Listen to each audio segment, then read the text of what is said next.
Good evening. I hope all of you are well.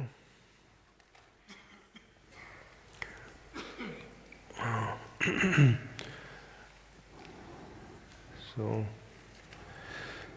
I hope all of the practices are going well, and yes, yes. Today I thought that since yesterday we didn't have much time to, I don't know. Maybe there was a need, maybe there wasn't. If there was some need to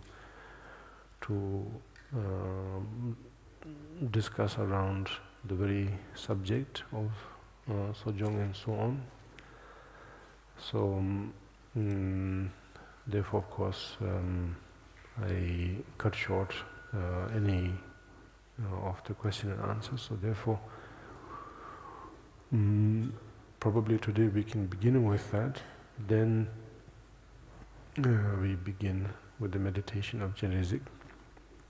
So, therefore, would you have any thoughts on that that you wish to discuss? If you have, then probably now it's a good time.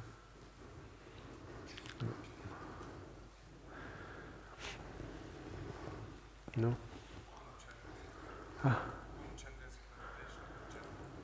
I meant Sojong. I mean, Chenresig, of course. Yes, that's also there. No? Huh? Okay. Okay. If it's not about Chenresig, then Sojong you don't want to talk about. No? Fair enough. Yes. Pachigu. Because Sojong is boring, yes. It's just to do. Yeah. Dear Jalva Karmapa, Yes. I'd like to ask for advice. So how to get from the idea of compassion to genuine and authentic compassion, and how to avoid using the idea of compassion simply as a tool to get enlightened. Yes, of course.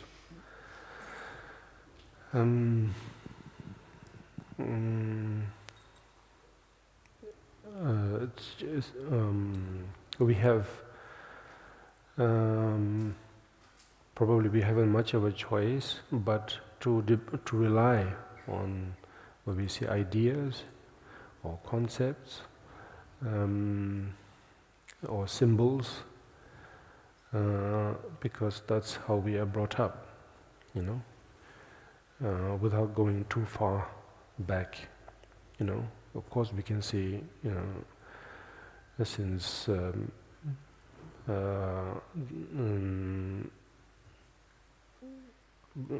tracing back in a sort of a historical way by saying, from my former lives, I've had so much habitual tendencies of having to depend on ideas and so on. We simply cut it short by saying how we are brought up. And then at the moment, for the very fact that we are able to communicate like this is obviously because of our upbringing. And so on the very upbringing is none other than the usage of concepts and ideas. And then it has served us very well, of course, you know, to a great extent. But at the same time, it's not to say side effect, you know, not to demonize it, but at the same time,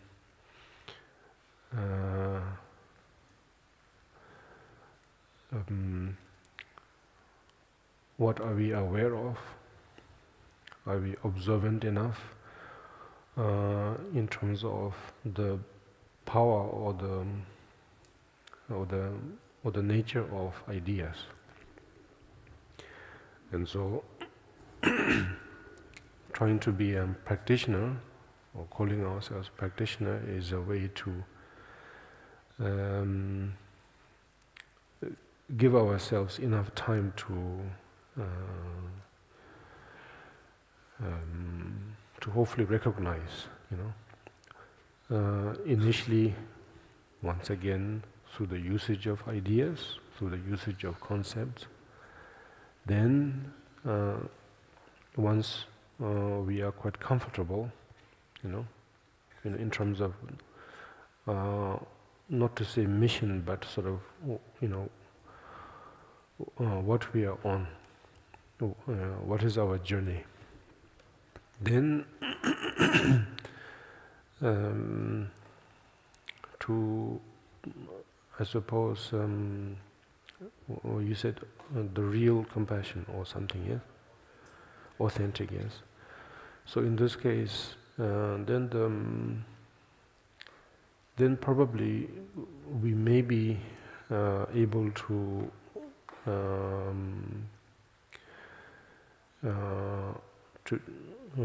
be able to observe the original one, yeah. Well, in this case, the original compassion, let's say, because at the moment, the term you use, idea, is basically borrowed, of course, from others, yeah, starting from our parents, and then slowly from our friends, what the compassion is like, how it should be, in terms of, it's like describing how a certain type of candy tastes like, if you haven't tasted.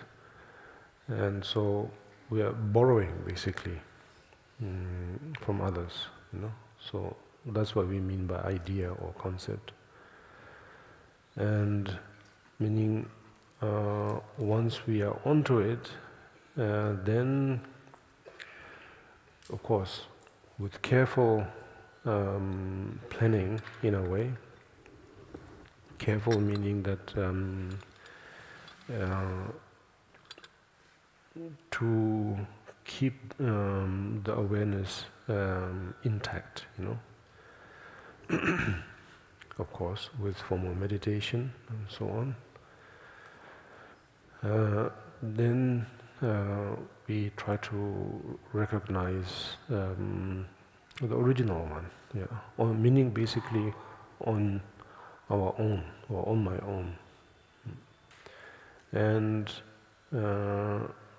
that could be either right away or it might take time, but there is no real need for disappointment in terms of, once again, the idea of if it will take time, because for the fact that we are doing something genuine for the first time, there should be a natural excitement, natural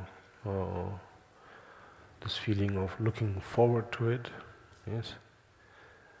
No matter how long it takes, or no matter how hard it will be, So therefore, then this disappointment that, or it might take certain eons and so on, it's not a bother anymore, yeah? Because now we are onto something. We're trying to do something original, So then how we will come across it is, it's a complete surprise package.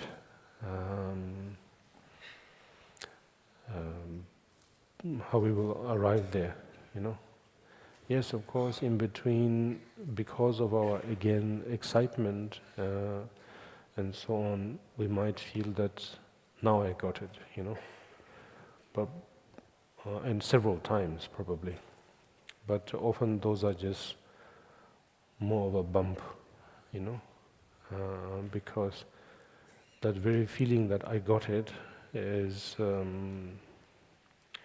is due to the excitement, I think. Yeah.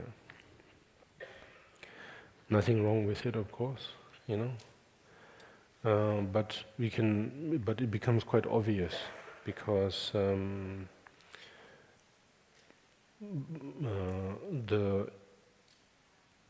very experience of I got it, it just passes away, I mean, it just goes away quite almost immediately, yes. And then, of course, disappointment comes, and then one again tries to retrace that again and again, And well, the reality is that somehow it ends up being a case where we cannot trace it back. Maybe from time to time, something similar, But then again, basically more disappointment. So therefore, the moment, every now and then, if you feel I got it, it's probably good to be aware in this case that that's just a good thing, a good thing, but not to be too excited about.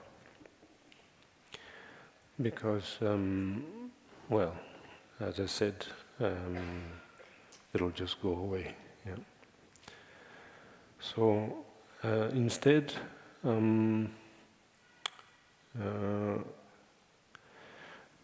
to keep the level of excitement, that we are searching for something good finally, but at the same time,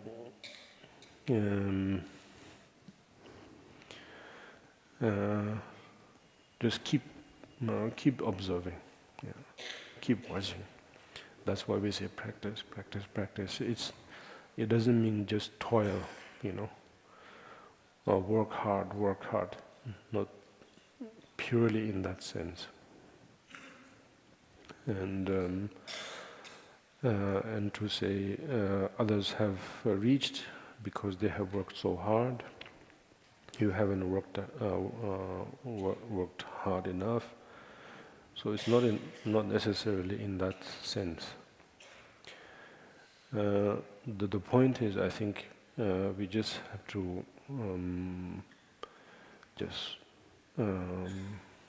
keep watching. Yeah. Not in terms of saying hard, Yeah. But just keep watching, which is not difficult in a way.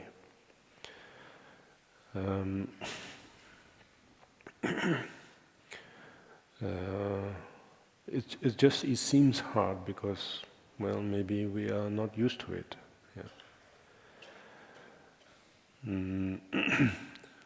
And of course, all kinds of doubts will creep in between, such as then we are being too passive, not active enough, not engaging enough. Well, the main thing that we are often criticized of is we are not committed,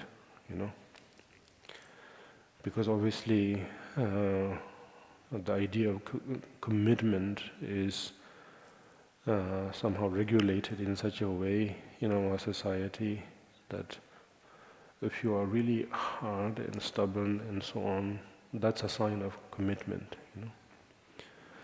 So those could be the side pressures from now and then, that will arise, but it's something we can wave off.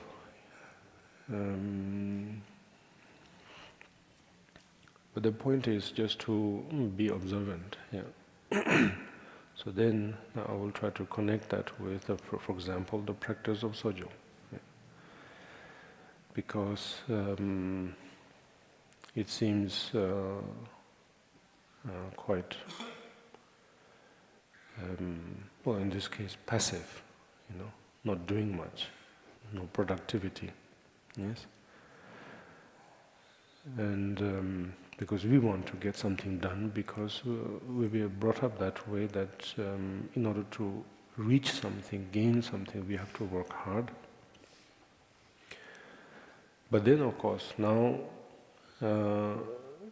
we could slowly lean towards another extreme, by using that as an excuse now, to say, no, I'm not being passive, I'm just following the practice. And in fact, of course, we could become extremely passive also. Yeah. So there is that risk also. Yes. So, so that's why I meant by disappointment, So we don't want to be disappointed in that way also. Yes. So therefore, again, maintain awareness. Yeah. This is a very different kind of work.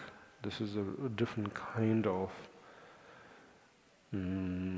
effort altogether. Yeah? It's not all brute strength, physical strength. Yeah? It's like trying to become a good tree, I suppose, rather than becoming a rock,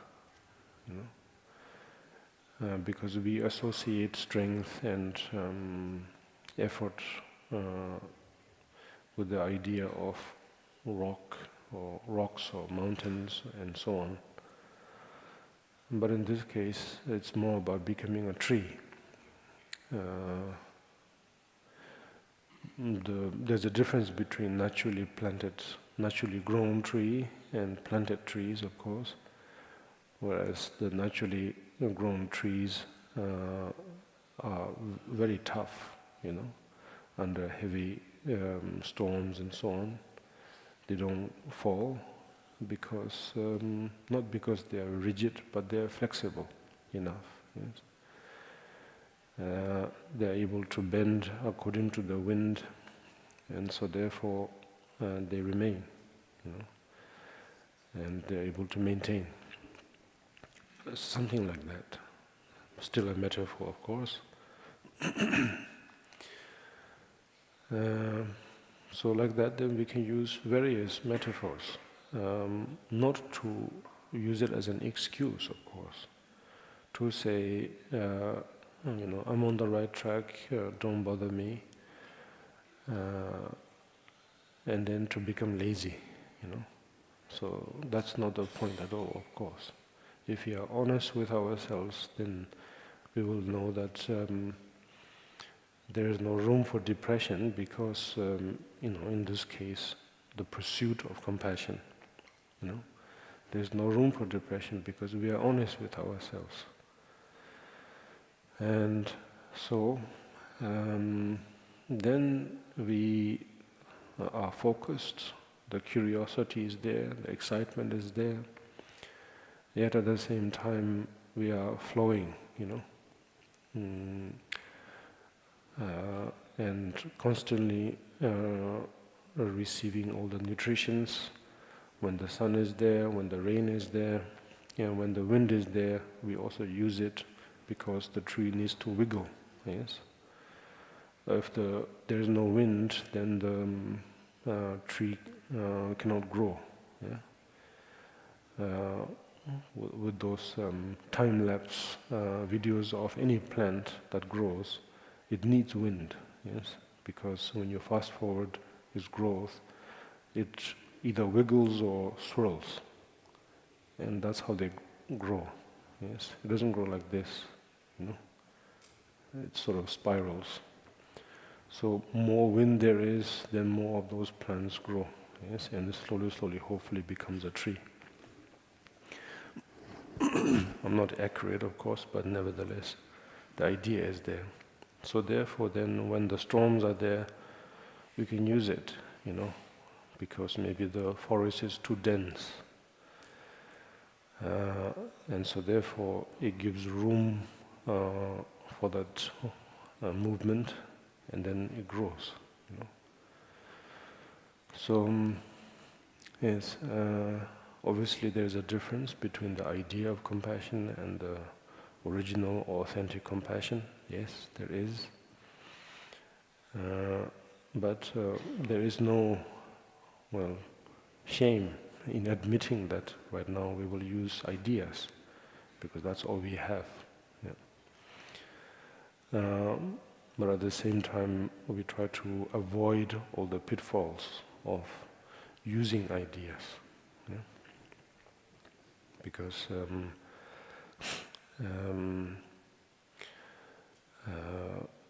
I don't know, spontaneous enlightenment and this and that, although they are true in a sense, but then now it seems like we are taking the long route, you know, instead of the shortcut. So therefore, are we not being skillful enough? No.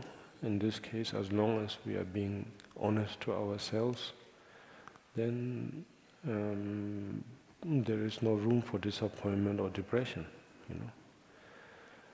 Because we know what we want, and we know where we are, well, not to say going wrong, but where we are being too anxious and lazy, you know. Then it becomes, I think, easy. Yeah. Yeah. Okay. Then, yeah, okay. Then afterwards. Yeah.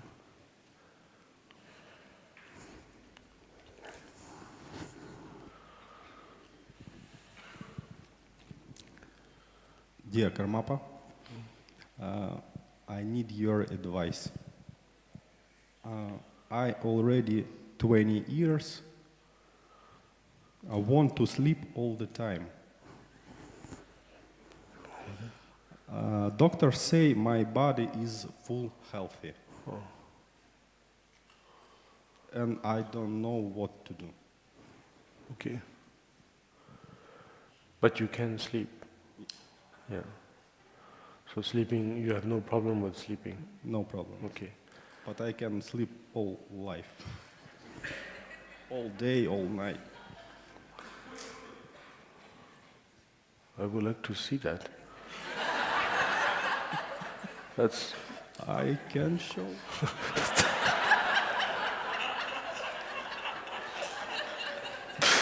It's true. It's true. Have you ever thought of Guinness World Record? Of you might win a competition. Yeah. Well, I think it's probably something to be proud of, I suppose.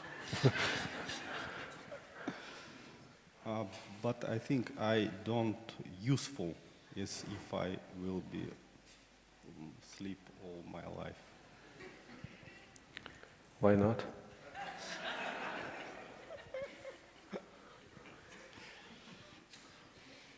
Why not? Blood circulation, yes, okay. Okay, okay.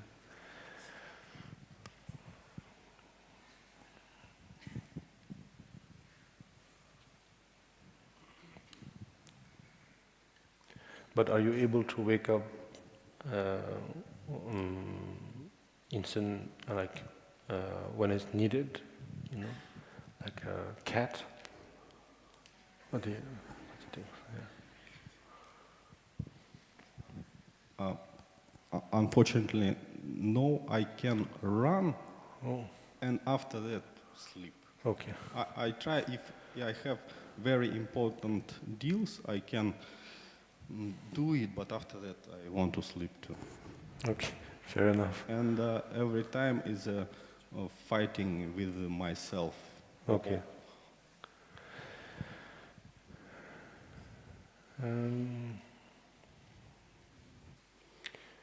Well, this is a dilemma. that I haven't encountered for a long time.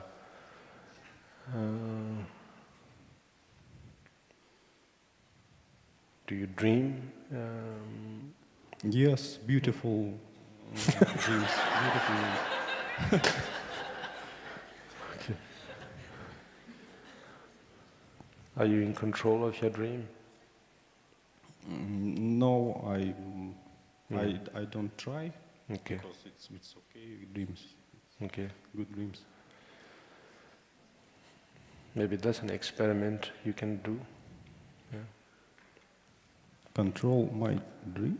Yeah, like an experiment. And what to do then? Sleep. It's just, it could be fun, yes, to be able to dream the way you wish to dream. Yeah. Oh, I know these methods. I read about it. Yeah. I think that could be a good option, because there's nothing wrong with it, of course. As long as you have the leisure to do, it could be very interesting. Yeah. Often, most don't have that leisure, don't have that opportunity, And if you do, you could use it to your own advantage. And it is be useful for me to...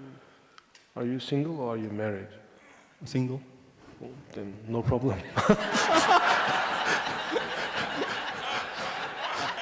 Maybe that's why I single, because I sleep much.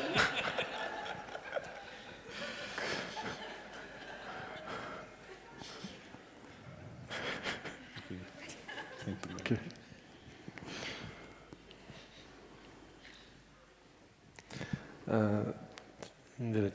After, yes, then I think you don't have questions here.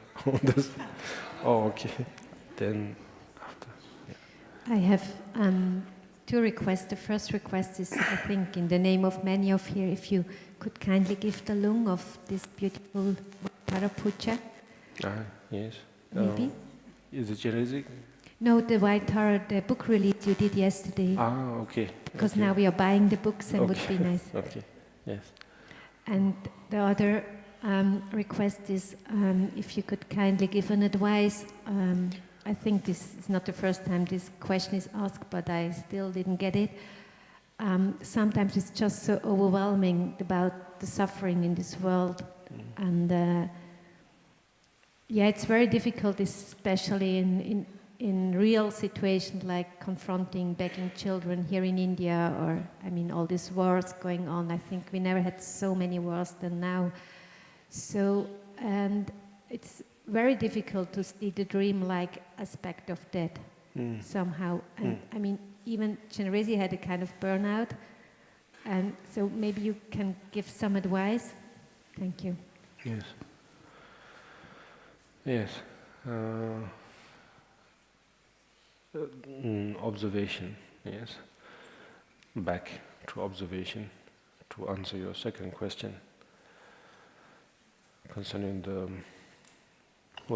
the reality of the dukkha of the world, and then how do we maintain or compose ourselves to maintain compassion. Because maybe there's a sense of helplessness, because can we do something? If we can, are we active enough? Are we too passive? Similar to the first question. And so therefore I would like to re-strengthen the answer about maintaining and the practice of compassion, let's say in this case Chenresig or something like that, or Sojong.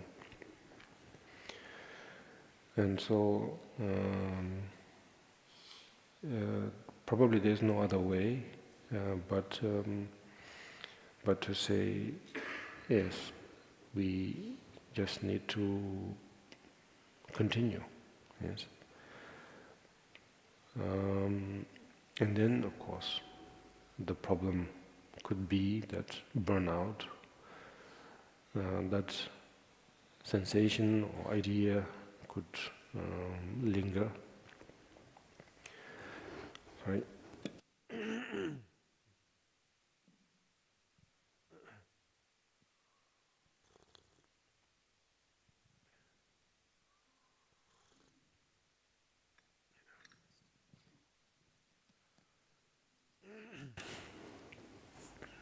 So,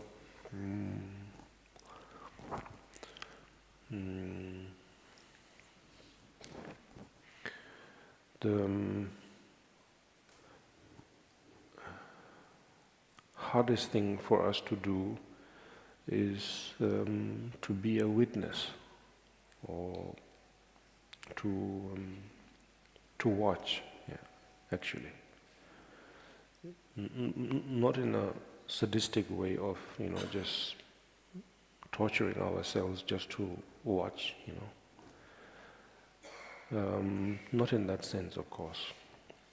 But, it's a fine line, to really watch, yeah. Because often what happens, yes, and there is a dispute, argument, and we have experienced that from childhood, of course, of parents or family or friends, eventually then all the way till now. We have witnessed many, sufferings or dukkha, yes, and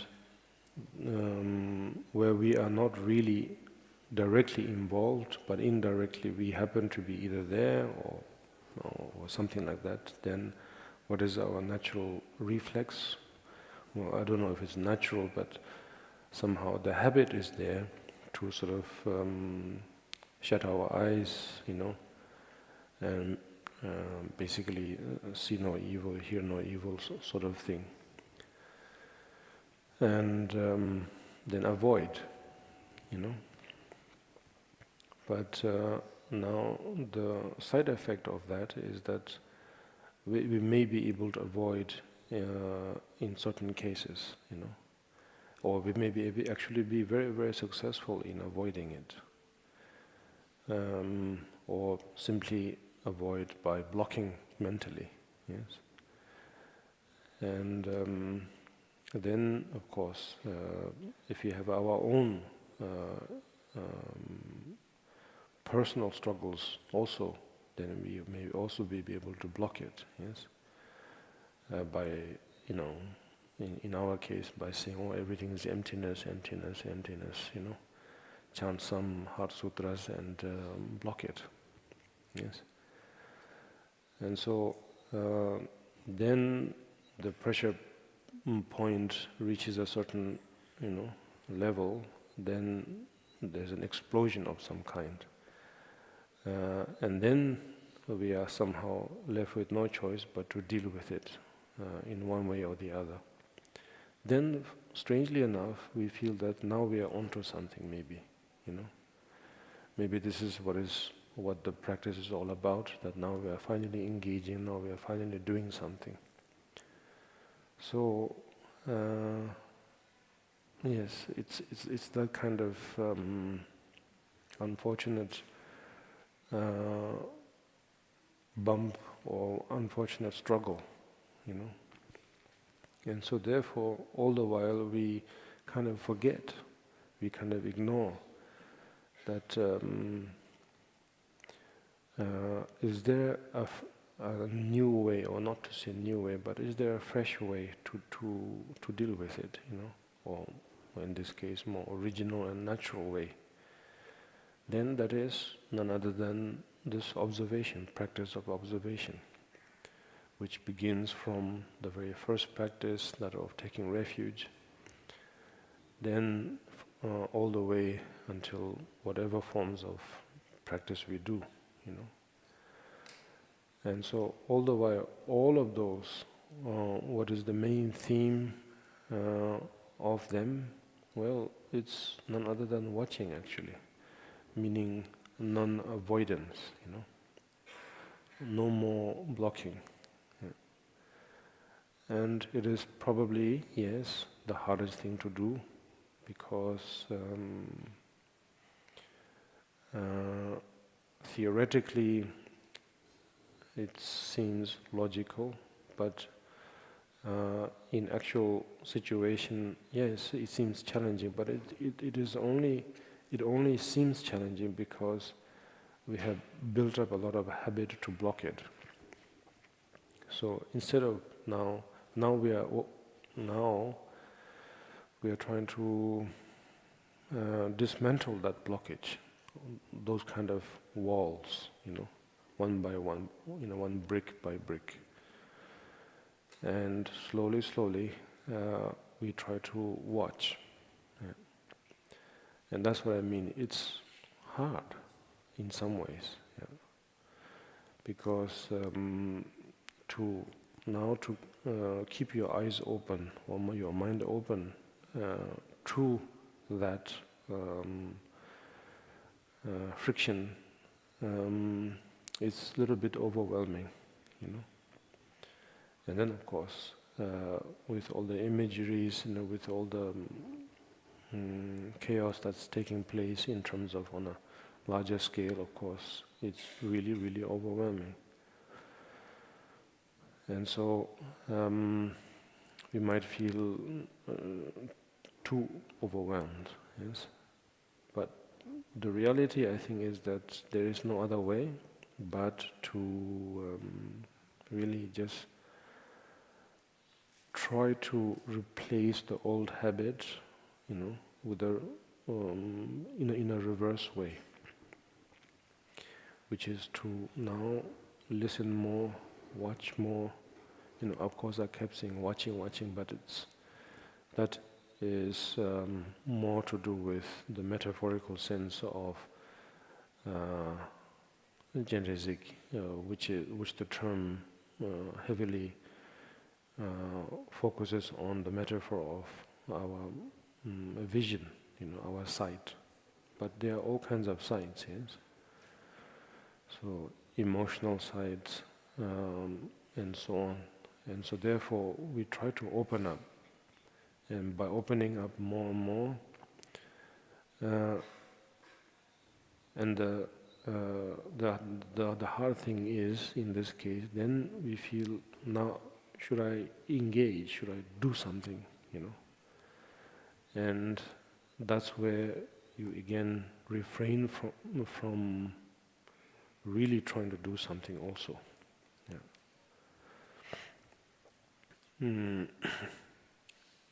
Because maybe there are certain aspects, maybe we might be able to, karmically, that the other has the karmic to receive my action. But probably most others don't have. Yeah. So therefore, as a beginner, our first step is just to, as we say, in our normal, ordinary terms, which is probably more closer to the heart, which is to say, we try to be there, in English. And we even say things such as, at least he or she was there during my struggle, He or she was present. Same thing, Now in this case, someone was watching, Can they do something? No. The best of doctors, the best of law enforcement or whatnot, They really cannot do much. But at least that was there, in colloquial terms.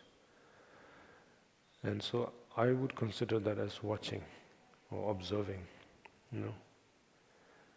And so yes, it is a struggle at the beginning, but that's how I think bodhisattvas are born, by being there, you know. They can't do much, but emotionally they are present, yeah. And then you can feel it, you know, even if it's from a distance. You can feel that presence, yeah. Somebody was there, or somebody was there to listen, you know. He or she heard me, yes. They cannot do much, but that's it, you know.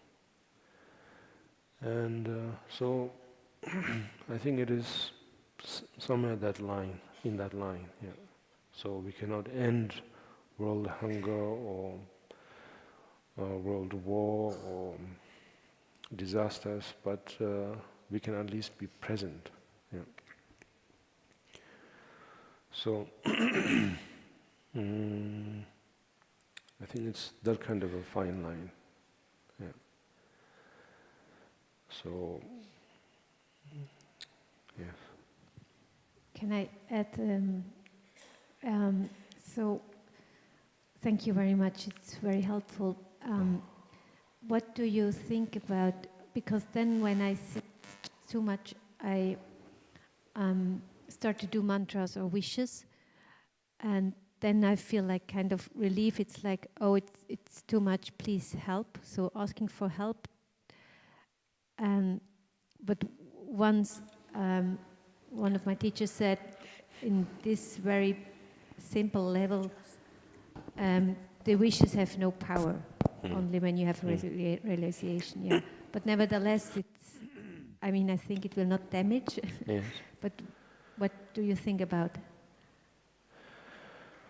Yeah, you're right in a sense that it feels like, you know, the battery of the aspirations are low, you know.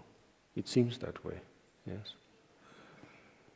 And I'm not trying to say, therefore we have to do hard, more, you know. But that's just the lack of battery is just at the moment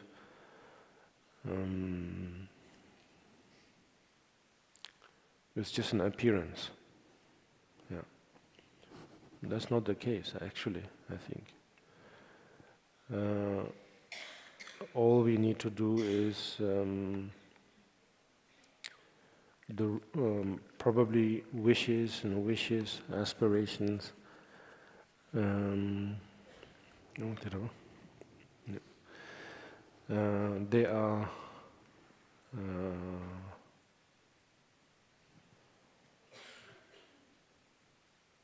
They are terms like wishes may be overused, you know. And like I said yesterday, maybe we are by now a little bit tired of it, you know. Whereas habit, probably that's something we are not completely tired of at the moment. Maybe after some time we might become also. So therefore, instead of saying power of wishes, maybe we can say the power of habit. The power of habit is still very, very vibrant. It's full battery, you know. Yeah. And so we can just log what kind of habits we have, you know, which are the strongest habits on a daily basis, and then put that in average, you know. And we will be amazed how alive it is, actually, how real it is, and how powerful it is.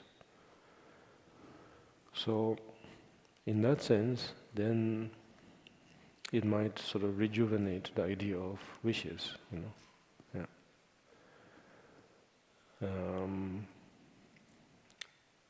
Yeah. Thank you very much. Welcome. Teni pa, teni de.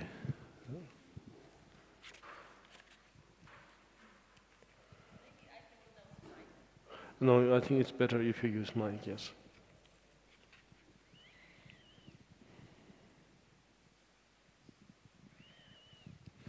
Thank you. So I want to ask, what is your perspective on how to overcome the need for external attention? Oh, okay.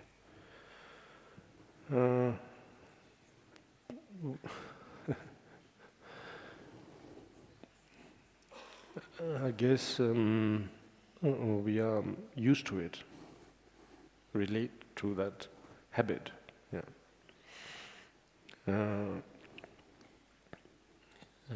I think our upbringing may not be necessarily entirely focused on external needs, yes? But in the past few decades, it's more extreme, yes? And so therefore external attention is probably forced to make it seem more relevant than ever, yes? But then that, I don't know, from a Buddhist perspective, just like I said, if there's a storm, with one of the previous questions, if there's a storm, we can use that to our advantage, yes, for the tree to grow, yes. So similarly, we seem to be able to actually have the energy or the awareness to be able to use any extreme ideas, yeah. Because then, in this case, yes, the constant advertisement of external attention is there, of course, unavoidable. But then we can use that probably, instead of trying to deny that, because it's almost impossible by now, yeah, because it is the strongest current in this world by now, and so therefore it's just not logical to fight against that. Yeah. And I'm not saying we must join that also, in this sense, or surrender, But instead, then we once again use our practice of observation to investigate. Because external attention, yes, repeatedly being said, but no one has said what that is, What is external attention, or what is this external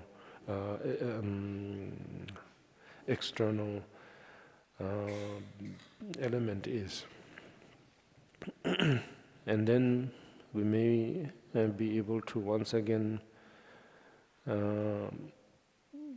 get somewhere, because external, or we have terms like we try to scratch the surface of it by saying, oh, this is material, this is non-material, but of course we haven't really gone into the depth. But nevertheless, maybe it's a good scratch, So like that, we can begin to scratch maybe, the surface of what it means to get attention. Yeah. It's somewhere there with the previous question of what I said, being there, it's a little bit related to that, yes. And so therefore we feel from time to time someone was not present enough for me. Someone was not there for me.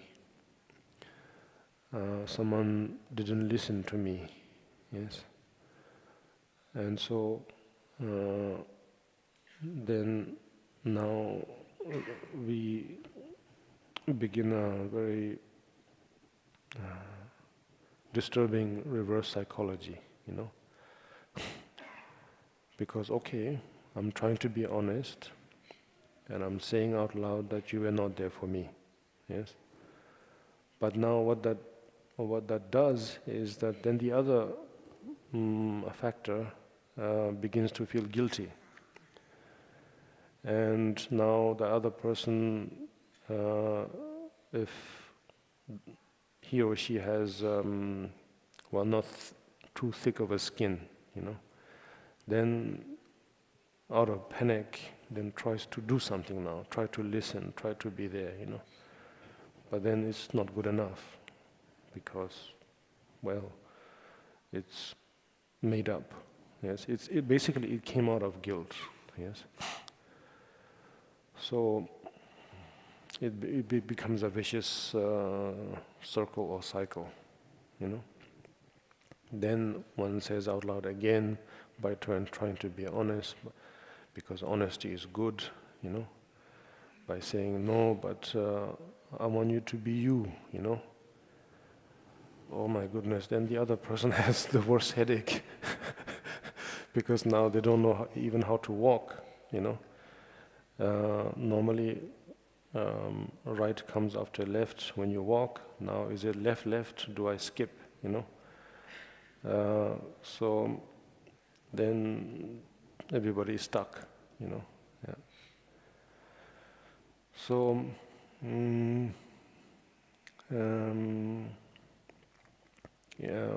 this case what I'm trying to say is that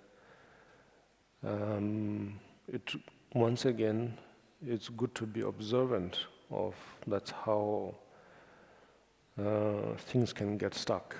Yeah. And it's not saying now I should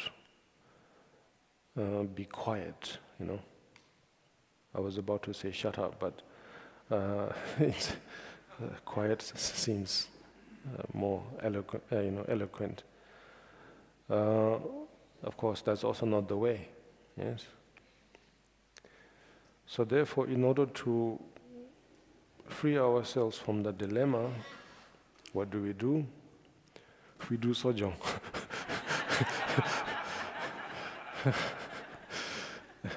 And we just watch, Yeah. We watch others. We don't know how to watch others, just like how we don't know what is external attention, And so, what or who do we really watch? Me, myself, And then that's someone we know a little bit more, yes. And then we just watch. Yeah, again, without saying, I got it, like I said with the Chenresig, I got it. Now I know what to do with myself, not to fall into that trap. Do not fall into that trap, Instead, just keep watching. And I think that's what it means means by what they say, seeing the truth, Because, yes, there is the surface of the truth, and we think we got it, but that's just the surface. And so it has all kinds of surface, or dimension, one could say. But dimension becomes too heavy a word. I like to use video games as a reference. 2D games rather than saying two-dimensional games, And then slowly 3D games, And so, according to each of the D or dimension, then we are able to discover more and more, And then, without having to really, as we say, okay, now that I saw my truth, I must pull myself up or raise myself up. Instead of that, the more you discover the more curious we become. And to a point where one could say it's like a distraction, because we suddenly get very involved in it, in this discovery. But the more we discover, even though it may be a distraction from worries and problems, but it's not a distraction, not really a distraction. It's like for alcoholics or drug addicts, when they are able to do something very grounded, earthly, then we as society say, good, that now that somebody has something real to do, yes. So in this case, this discovery is something like that, I think. Yeah. Because, sure, we may have experienced a lack of attention from parents or siblings or from children or friends, spouses, and so on. But that could become a pattern where it is as good as an addiction. Yeah? So therefore now in this case, it's somewhere close to breaking through, without having to enter a rehabilitation center. Now we are onto something, discovery about myself, how strange I am, how unpredictable I am, how this and how that, many things, And then is there a final layer? No, there isn't actually. Yeah. That's what I meant yesterday, fresh, Because now by the next sunrise, we are a completely different person. Yeah. For the fact, on a solid level, in terms of what we ate, what we drank, what we breathed, what we interacted with, So by the next sunrise, we may look the same, but we are not the same, And so therefore, every sunrise is a new page. And there is so much to discover. Similar? Yes. Very similar to a point where it's identical. And that's why we are able to recognize and say, it's still me, or it's still you. But now that we are onto something, not really. Because how I looked when I was 5 years old and how I look now, completely different. Yes? Or even from 10 years ago or 5 years ago, now I look very different. So, yes.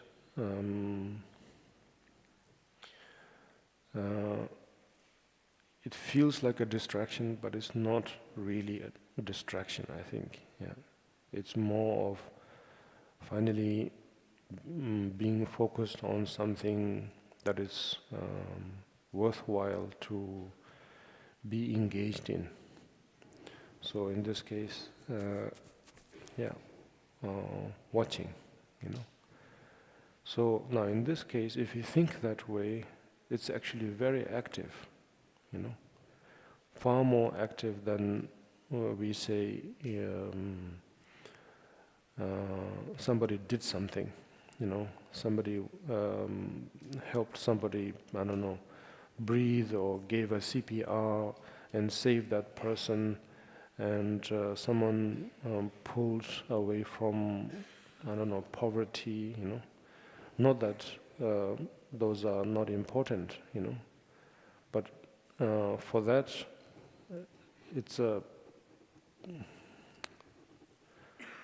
it has its own drawbacks, Let's say if I'm a paramedic or something like that, now if there's no one to save anymore, then I'm kind of useless, Then it begins to gnaw at me, meaning bite at me, that should I be feeling that there should be someone to save, you know? Obviously we don't want that, of course.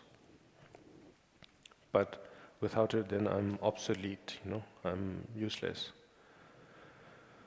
Whereas the self-discovery is something that we will never feel useless, because every day is different, you know. Every day I have to cope with my new me, you know.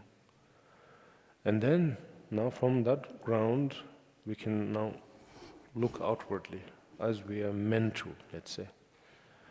We are born with, as I said yesterday, two eyeballs, two ears, and so on, yes? All this, it's as if it's designed for that. Then now we can slowly open them up and look and listen, and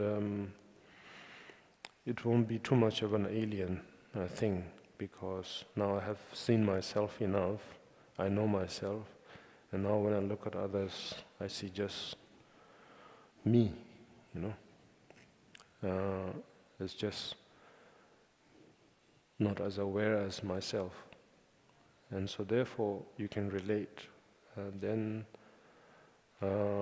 when somebody tries to pay attention, even though they are not good at it, you can appreciate, you know. And those who don't seem to pay attention, you can also appreciate equally, because you know that they're like children and they just don't know, you know. They are taking a long route for their own self-discovery, and so eventually they will, you know. But at the moment it's like as if they are handicapped, and then you can appreciate that too, you know. Something like that. Yeah. Okay. Then there, pa me. The model ndichi buta the pamata the yanchi tengyusre.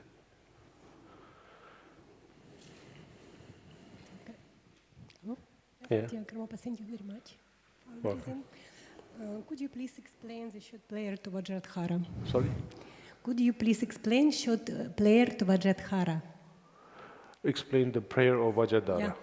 Yeah. Oh. Okay.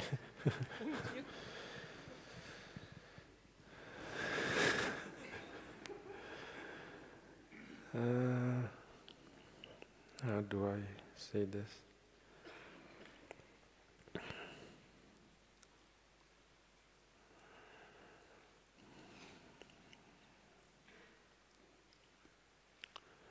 Well, I think there are a number of ways, I think, to describe it.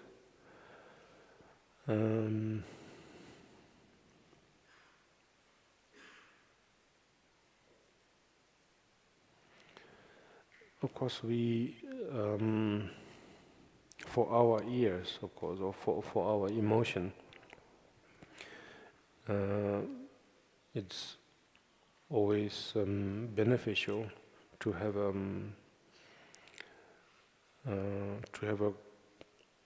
everything nice, yeah.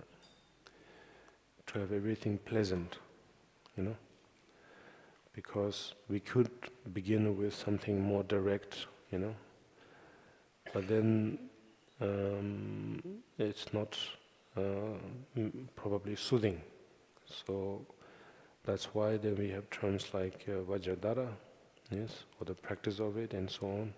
You're talking about the Dorje Chantongma, yes, yeah, I thought so. Yes. So yes,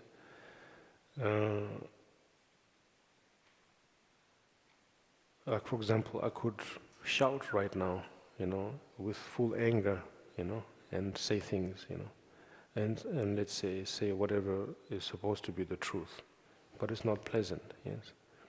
Instead, if I talk in this boring way, it's sort of, at least it's not unpleasant. Yes. So yeah, it's something like that, I think.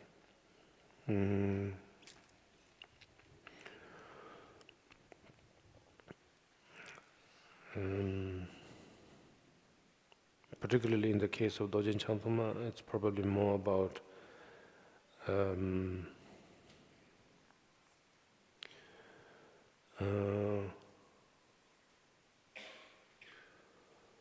well, I suppose teacher, yeah. And I think during the first question I said something about, now I don't remember the words, but yes, so something about former lives,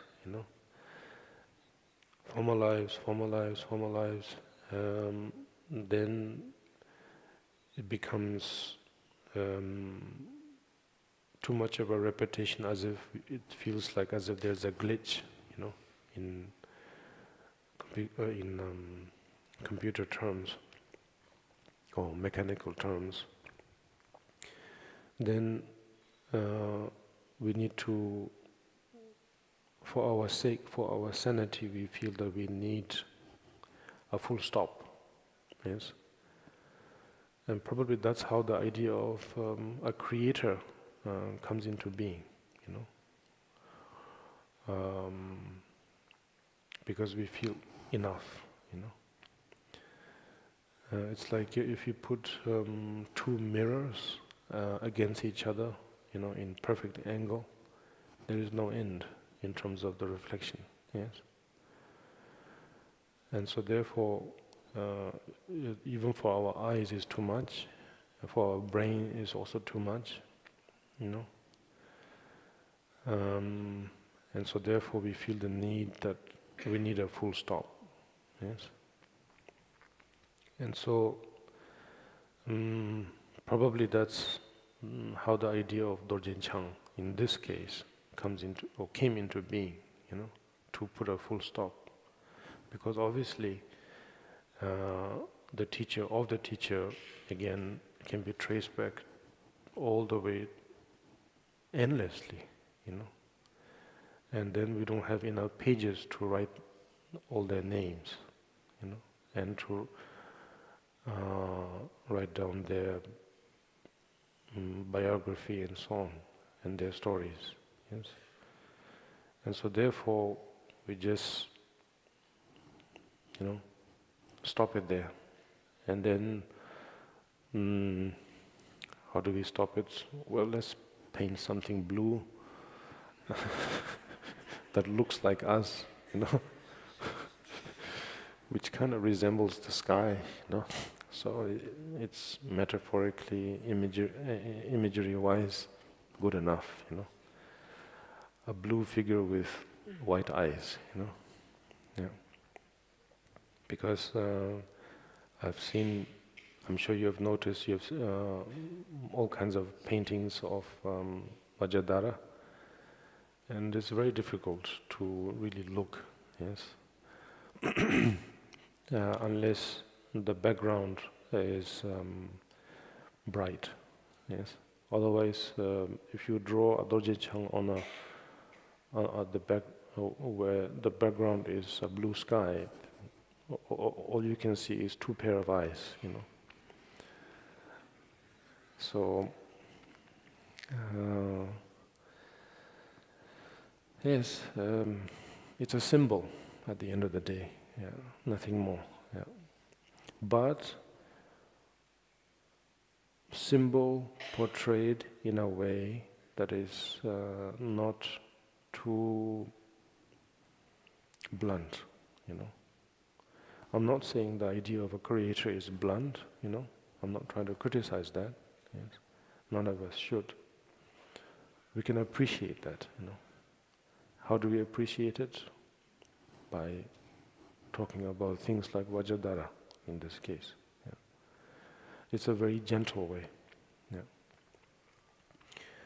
We know why we put a full stop, So in this case, awareness is there. Yes. But we know that it's just for our preference,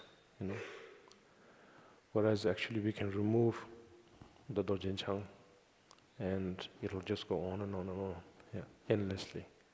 Because teacher after teacher, teacher after teacher, So it's for our sake that we put it that way. Like all father,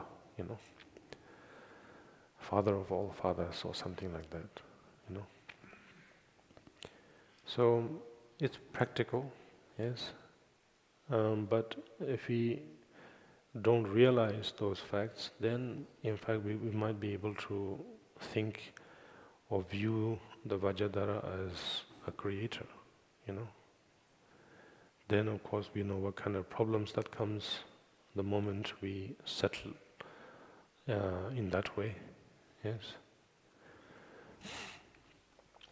So it's a way to probably the method of, or the idea of Dorje Chang is first of all to explain the succession of teachers. Then teacher means there wouldn't be a teacher without a student, of course. Then of course it comes to me, myself as a student, So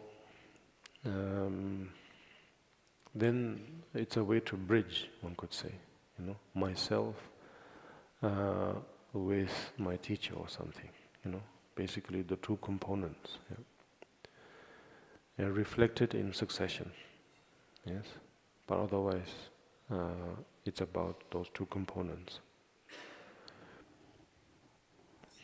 And so when you have the skill, skillful way or upaya in Sanskrit, then it makes more sense,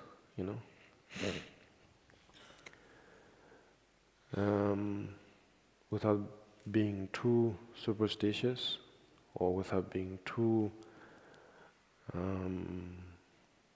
I don't know what the word pragmatic means, but I think maybe I can use that, even though I don't know what it means.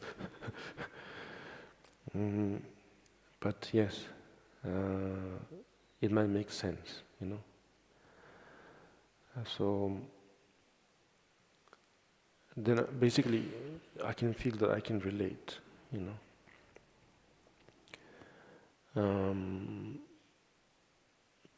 Yes, so at the moment I will stop there because I don't know what else to say.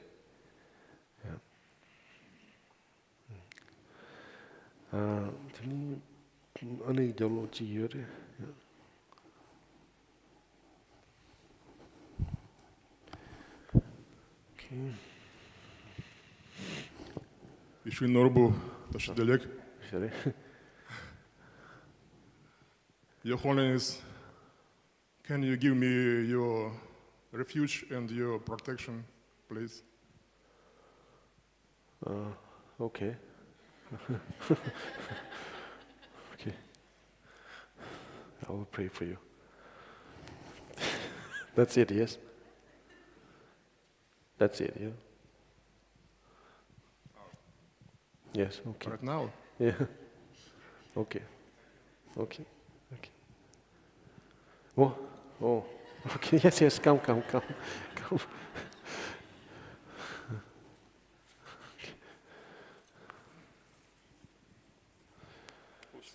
No worries. Give it to me. I'll do it for you. You're right there. Yes. I only have a phone. Okay.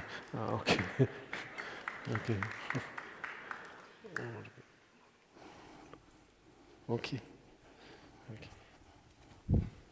Thank you.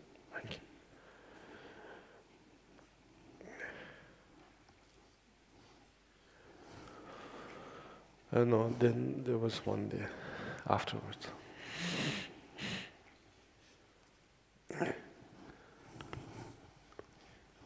Dear Karmapa, please, how you understand when we practice Guru Yoga, Yes. yeah, and we open up to the Lama, Yes. what does it mean when student ask for blessing in this practice? Okay.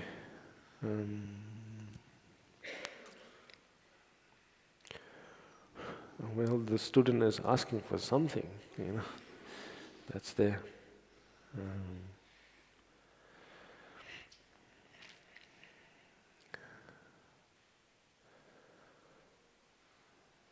But we don't quite know what the blessing is. Yes. Maybe the student is asking for scolding, I don't know.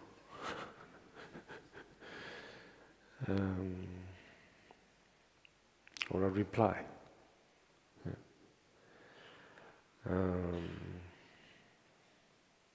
Like this one, Yeah, like you hit, and then reply. Yes.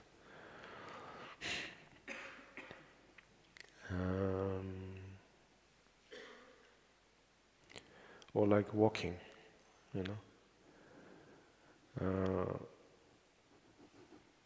if there's no floor, we cannot walk. Yeah. So, for the fact that we can talk about walking, or to start it from the beginning, sitting, sit. If there is no floor, there is no need to talk about sitting, walking, and let alone running, jumping, and so on.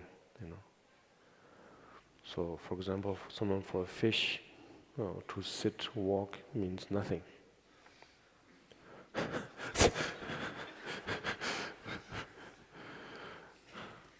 So, yeah, it's what gives. I don't know, maybe. I mean, it's an English way of saying, why do I do this, or something like that. If there is no reciprocation or something. Yeah. So maybe it's asking for blessing is more about checking, testing. Am I alive? Or as we say, pinch ourselves or something.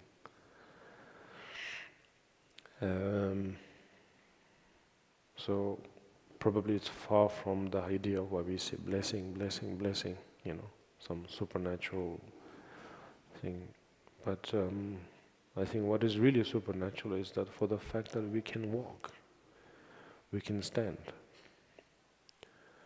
Because actually the floor is far more than supernatural, yes. Because it's not one solid, flat surface. We can see it that way, yes. But we can ask, I don't know, physicist or the common term we all have, scientist, and is it really a flat? And obviously they will say no, and they will be able to prove it to us in various ways. Actually, how much of a gap there is in between, well, what seems like solid, in between. It's like a net, like a fishing net, as I was saying yesterday. So we could very well just fall through, actually, right now. So it's amazing that actually we are still sitting, and then walk, yes. So of course, if that's the case, then why not on the water? Of course, the netting is a bit different, yes. And so therefore, obviously we will sink, yes. So actually, it is far more than supernatural already, for the fact that we can sit, yeah. And so the blessing is already at work. So, yeah. Now, to some of us, then maybe we need a different language to explain all that, from time to time. And so therefore, we say things like, we use terms like blessing, in terms of like a signal, satellite dish and satellites and so on, yes. A little bit closer, I suppose, to the idea of, or the conceptual ideas we have about blessing, yes, like sun ray, radiation and so on, yeah. Just to talk about the solid floor. It's just that the karma has worked, karma has worked in such a way that at the moment our body's mass is such that we will not slip through this floor, But if our mass is different, slightly different even, we could very well slip through, Yeah. And so therefore, now I don't want to go too far, but let's say if we are, I don't know, a Pardo being, Pardo? Ghost. Of course there are no ghosts, but the still physical form that still a physical form that we get even after this physical form has deteriorated, which we call the Pardo state, Their state is such that it is as good as air, and so one can slip through, One can. That's why they say walk through a wall or something, because it's not solid enough, yeah. And so therefore, it feels just like water or air, One can just slip through, And so therefore, it's quite a bit of an experience to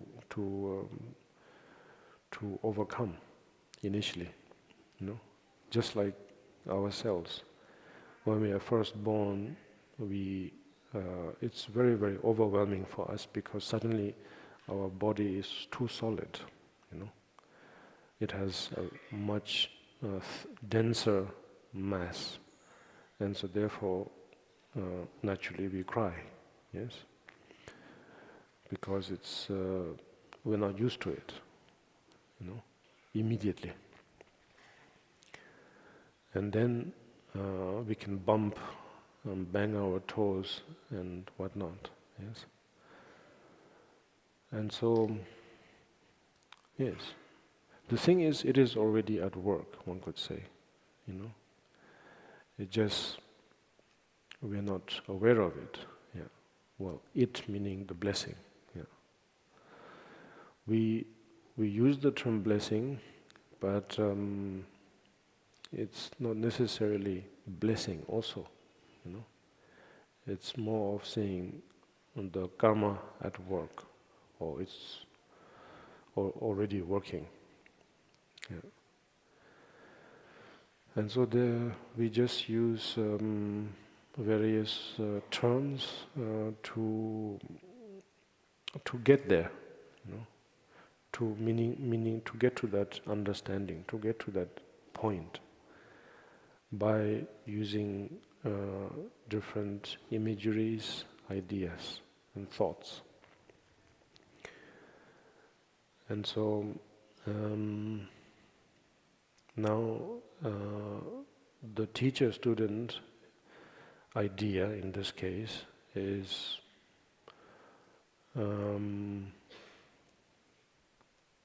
drawn, I think, mainly from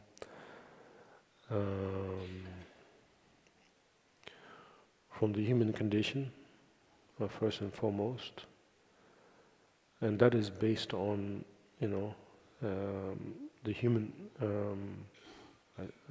human condition, and then particularly the attribute of it is that then the parent-children relation,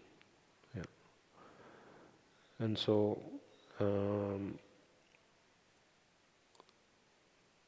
if you put on a different pair of glasses, then the parent-children relation is similar to teacher-student, and it's and that relation is sort of like a reflection to each other. It's a way to confirm, I'm here, you are there, Because if you're not there, how can I even talk about me? Just like how, if there's no floor, how can we talk about walking or something like that, And so that idea is coming from there, but otherwise it means nothing at all. Teacher, student, parent, children, They are complete strangers to each other. Yeah. It's just we use a number of reasons to say, I'm your children, or I'm your parent, or I'm your student, I'm your teacher, A lot of proofs, documentation, reasoning to prove, Of course, DNA or whatnot, But beside that, we are not the same, at all. So maybe a part of the idea of blessing is this very intricate and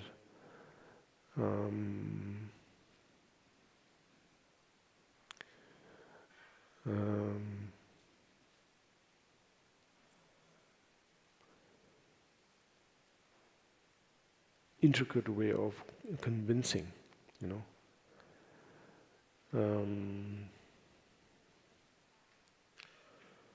Well, it's not a good analogy, but it's like saying,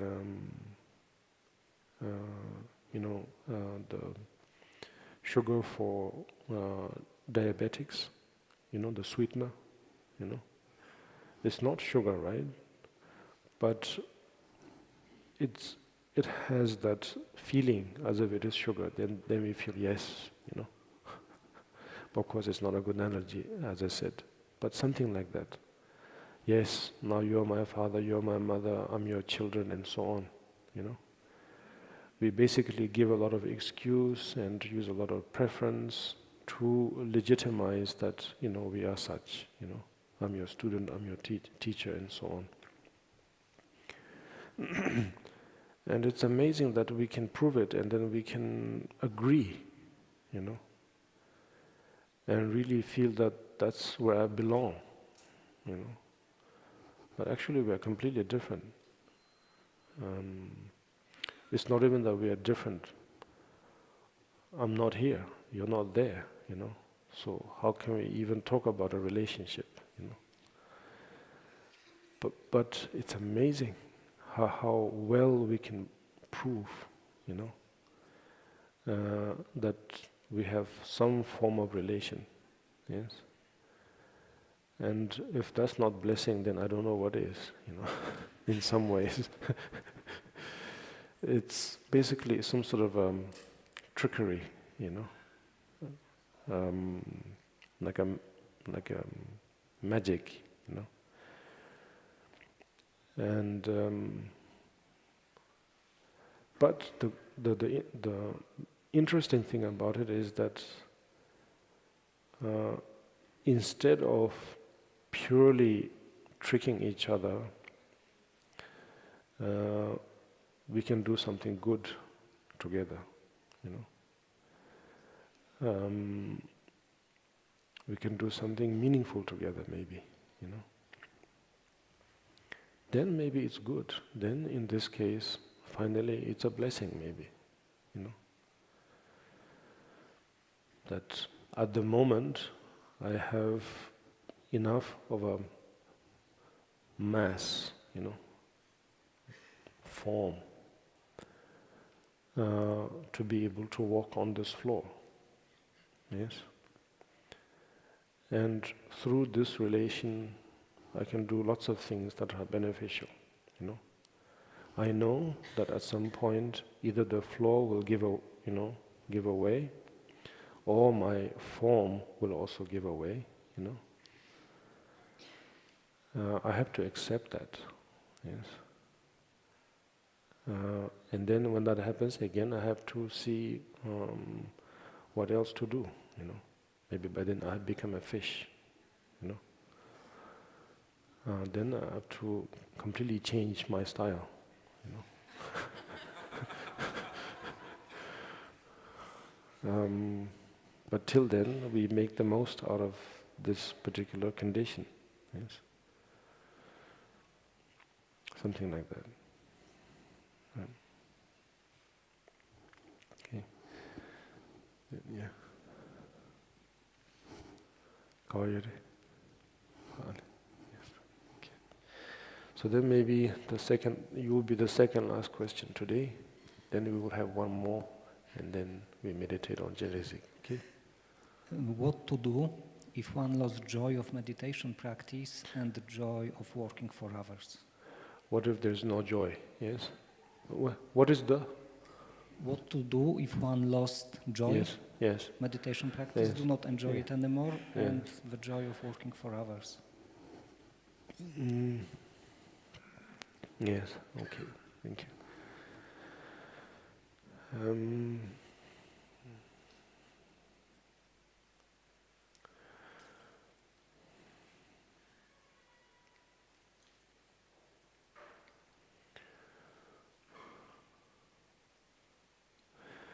Well, joy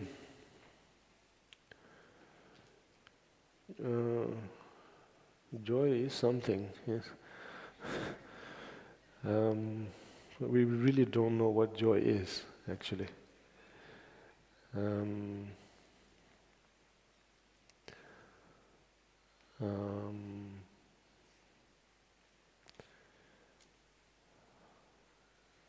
I don't know, maybe seeing someone else slip on the very same banana skin that I have walked on, you know, that I have slipped on. Maybe it's joy. I don't know. It's you know.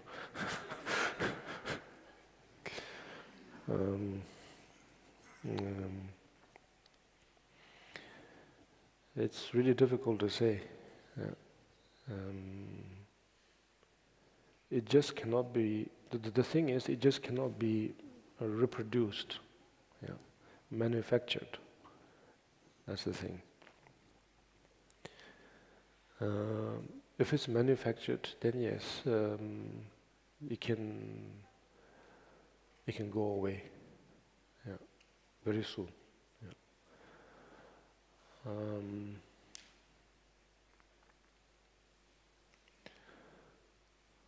But the real joy is, it's just like saying, you know, karma is already working. In the same way, the joy is already working, actually. It's already at work, you know. And so therefore, you know, since it's already at work, it doesn't need to be reproduced again, you know.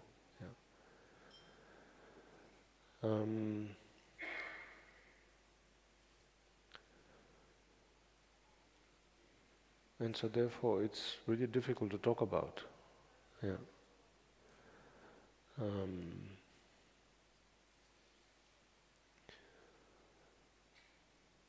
The way we practice, of course, the way we use our method, it feels like it's a way to capture or fish, you know. for this thing called joy. But this, we have to know that it's kind of manufactured in a way, yeah, already from the beginning, if possible. Or actually, in fact, it's a must, yeah, that we have to know that it's manufactured.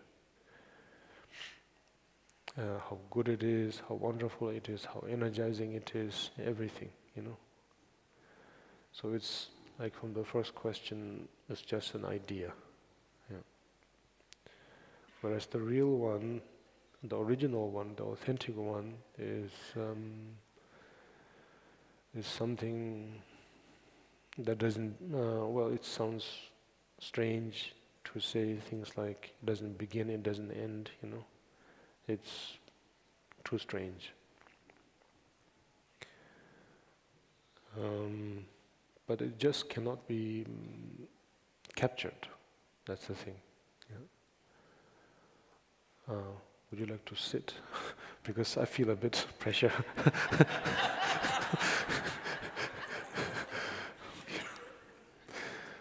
Yes, at least you're not slipping through. Yes, okay. That's a good sign.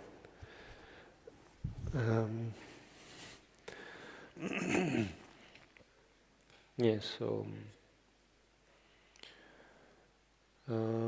right now I think where we think of joy is more on a sensory level, you know, on the surface, something more to do with pleasure, and then that naturally brings pain into being, you know, pain, pleasure. You know. And then if you go a little bit closer, maybe it's still similar, but maybe on an emotional level, maybe, you know. Are they wrong? No, not wrong, you know. Pain, pleasure, emotional benefit, connection and so on, they are all very essential, yes. But it's not, but it's only temporary.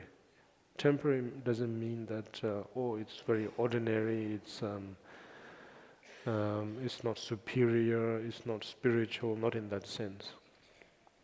It's just that our idea of right now joy is only belonging to the human realm. Like I said, by tomorrow, if you are reborn as fish, then it's a completely different world, and so altogether the idea of joy is different, you know. Suddenly, the heart surface floor, which we feel very, very comfortable and safe with, is not a safe one anymore, you know. Instead, we would like to have something that is constantly flowing, you know, and nothing solid. We won't like anything solid. Because it's a completely different environment, different experience. And so therefore the idea of joy would be completely different. Similarly, if you are born a bird, or in this case, even a god, you know, it's completely different. And that's, from that sense, it's temporary, yes. So that's why Buddhists are not trying to demonize sensory pleasures or something like that. You know, it's just saying it's temporary because once you switch, a different reality again is different, you know. And so therefore, it's like saying a completely different currency, you know, it just won't work, you know. Currency, yes, it is, but it won't work in another setting. So therefore, the real joy, or the authentic joy, or the original joy is something that is universal, let's say. No matter the different settings or environments, you know.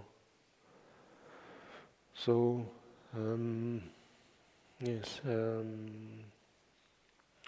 it's not purely dependent on sensation.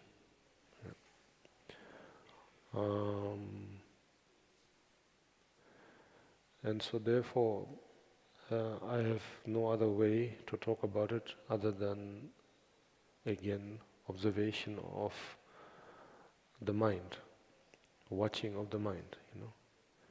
There, we just cannot say watching, for example, if you can see this room clearly, is there joy? It's difficult to put it that way, you know, because there is no sensation in a way, you know. Or if you can breathe, you know. Now, of course, you can compare to by saying being not able to breathe easily, then compared to that, maybe right now is better, but only in that sense, you know. So joy is just like what we also earlier talked about, like Vajradhara, you know, Dorje Chang, same. It's just a nice name, yeah. But it's not related to fun. Well, it is fun, but it is not pleasure, you know. It's not, it is far from sensations, you know, or sensory things. And it's also nothing really too far, I mean it's not completely emotion as well. It's just more like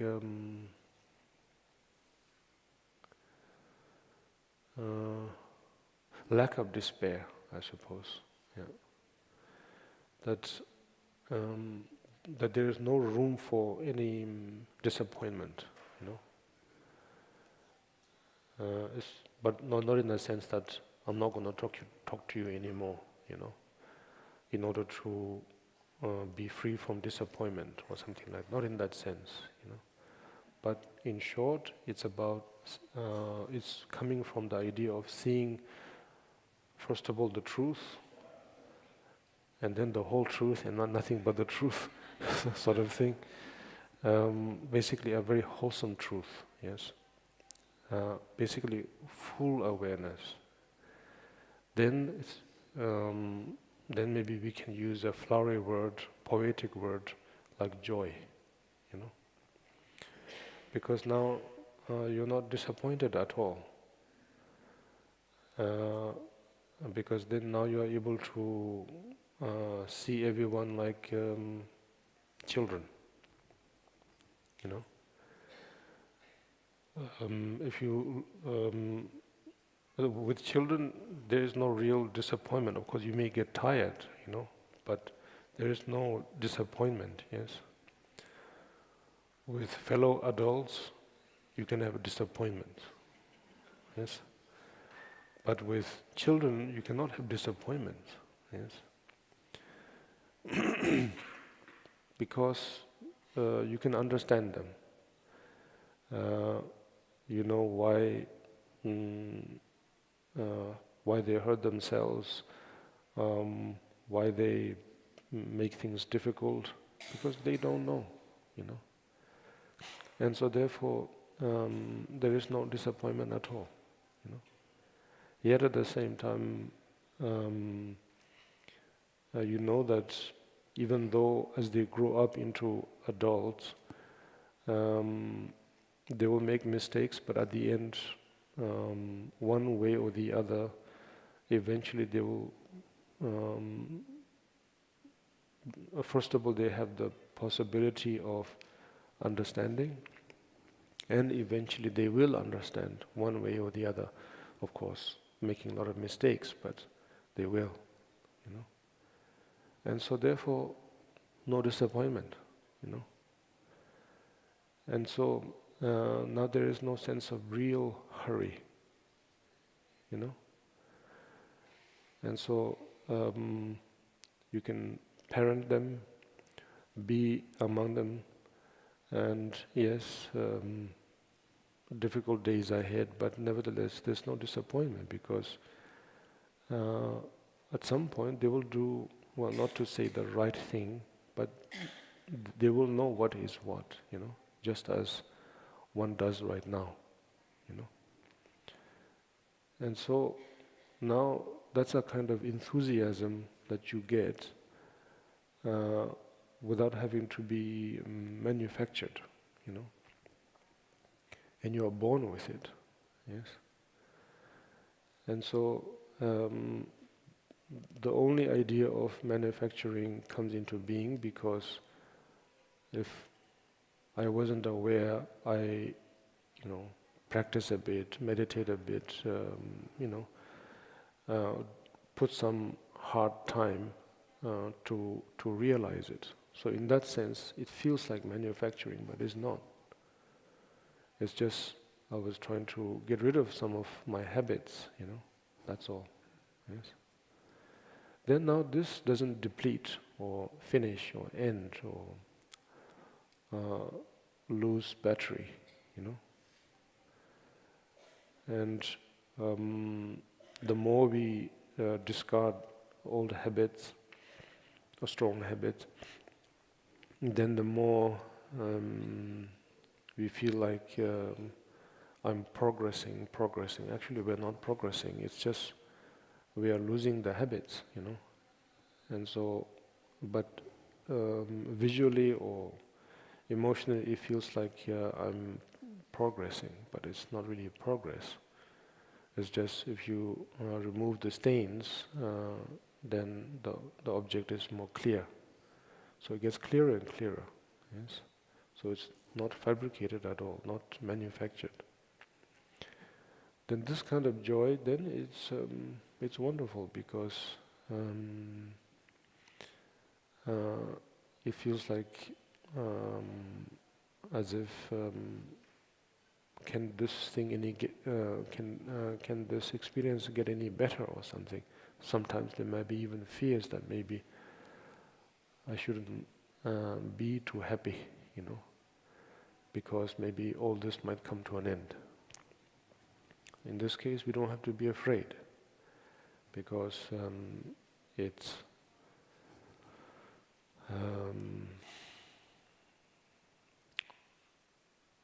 well, it's a fact. Yes, it's a fact, and that's why the Bodhisattvas use terms like children, literally, literally the term children on fellow sentient beings. Yeah, it's not to, it's not to make themselves less disappointed or something, but it's a fact, We're all just nothing but overgrown children or babies. Yes. And so therefore, hey you, but actually there is no real hey you, because if hey you, then you, because we're just, our body became too big, yeah. If our head grew equally, I think we will still be able to accept that we are all children, But unfortunately, it doesn't. Yeah.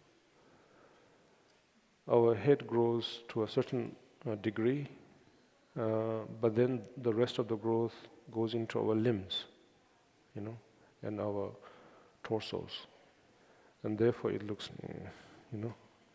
then more disappointment,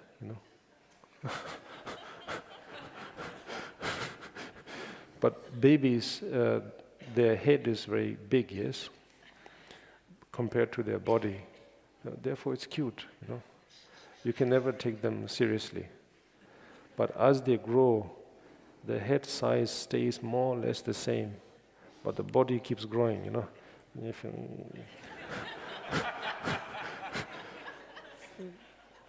then more and more disappointment, yes.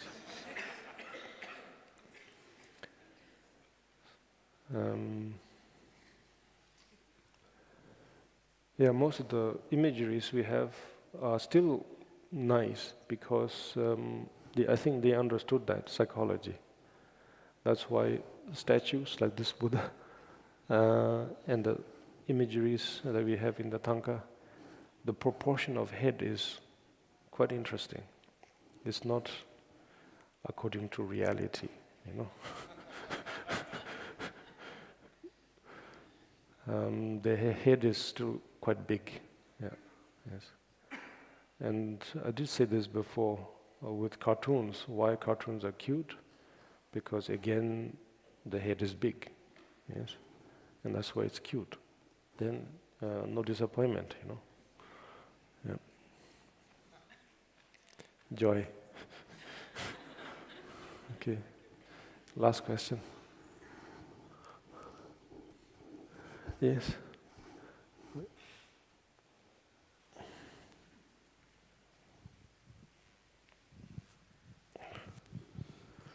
Yeshino, thank you very much for being with us.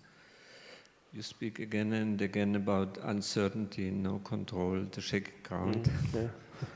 And I take it as pointers to Shunyata. And for me, in this regard, it's how to approach making decisions. Yes. For one's life, where one lives, how one lives, all from the big to the small. Yeah. Yeah.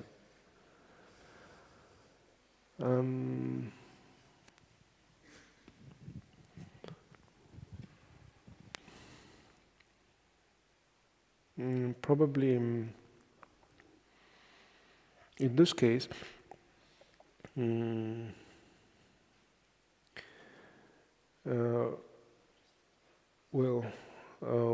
are the only ones who can compose history. Yes, we are the only beings. Gods don't have history. Animals don't have history. And I think that's being said enough, you know. We are the only ones who can make or who can write history, compose history. In this regard, in the case of your question, I think all we need to do is just read history, you know, all the history, you know, and probably the answer is there, yeah. Because the whole point of writing history is with the hope that that now we are doing something to make it better, you know. Basically, it's talking about a succession of decisions, you know, amazing decisions, you know. And then, after reading many books of history, then I think what should really impress us is, but somehow it doesn't seem to, which is the funny part, is that the obvious aspect is that none of those decisions made us happy, you know. Yeah. Great conquerors, great philosophers, great, I don't know, this, that, you know, and none of them give us the ultimate answer how to live happily ever after, you know. And it's constant disappointment, disappointment, disappointment. And as we speak, we are writing history also, and we are repeating the same thing, although we know where it will end up. Yes, we know it through and through, actually. Yes, without a single doubt, actually, that none of our decisions will really matter at the end. Yeah.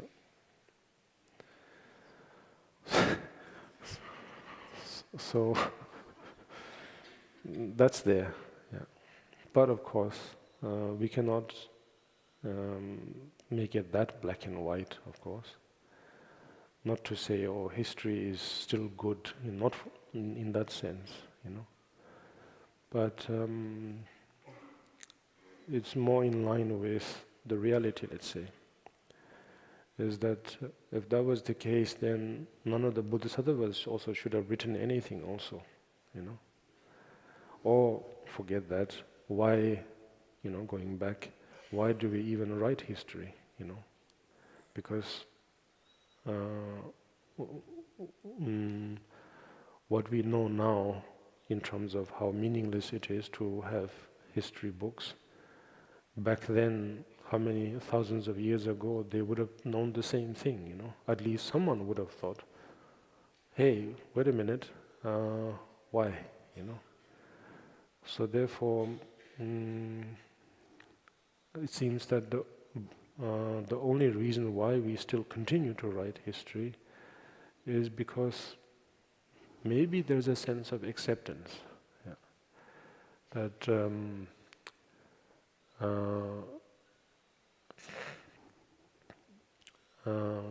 nothing good will come up, you know. But it's interesting, you know, to write. Yeah.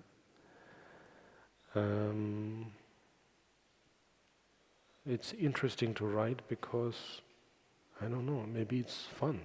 Yeah. It's sort of like saying, trying again, you know. Yeah. And so, in this sense, in our case, why we do anything, eventually we know that it's futile, you know. But it's interesting, yeah. This very building will at some point become simply ruins, you know. Everything that we see here will become dusts, of course, yeah. But it was fun to build, it's fun to maintain, and even the thought of how it will become ruins is also, it has its own beauty as well, you know, as long as there's that acceptance, you know. So maybe in that sense, yeah, we don't have to demonize, you know, making decisions, not at all, you know.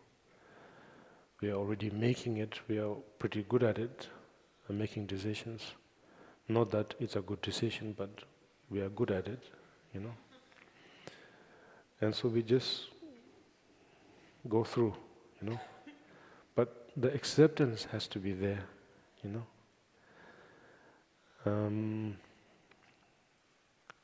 And if that acceptance is there, probably it's okay, yeah.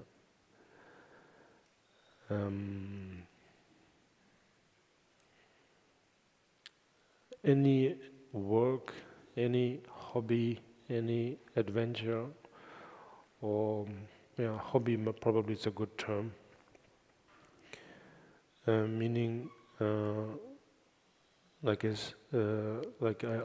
I understand that in order to really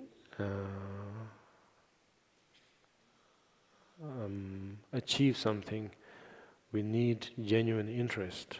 Yes, we need to basically, in simple terms, we need to like it.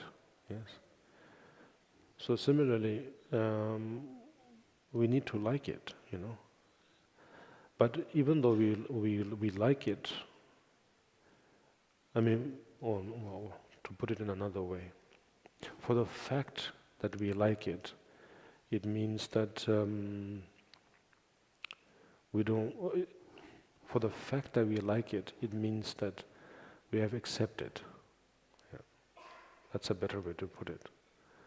For the fact that we enjoy it, it means that we have accepted, you know, that it will turn into ruins one day. Yeah. That we have accepted.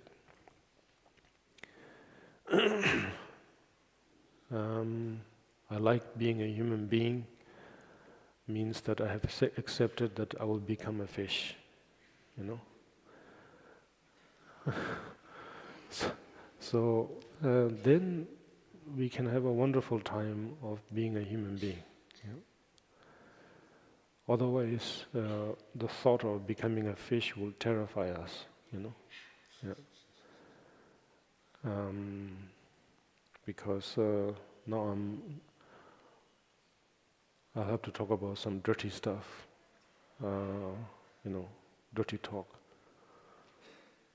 which is that in human condition, then we feel that we have a proper system of what's that called? Septic tank, you know, and sewage systems, and agriculture, and so on. Yes, and we think the vegetables we eat are clean, organic, dirty in that way. Yes. And so therefore it's horrendous to think how it will be to become a fish, you know, because you are the same thing, you know. There is no septic tank. There is no particular sewage system, yes. And so it could be horrifying, you know, whereas in our case, we can make believe that there is a proper system, you know, and we are used to that, yes. But over there, it's completely different, yeah, the way it works. So, yes, decisions. As long as we know, we are aware, we are watching, or we are watchful.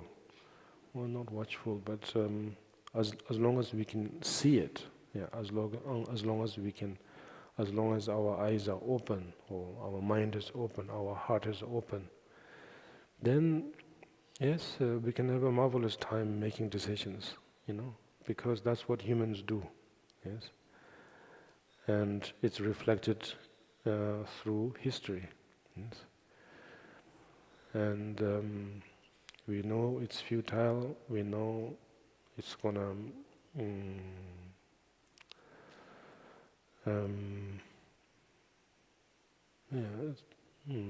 it's going to turn into ruins, you know. But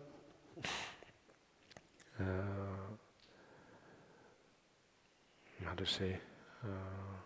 It's nice to think. For breakfast, I will have this. For lunch, that. For tea, this.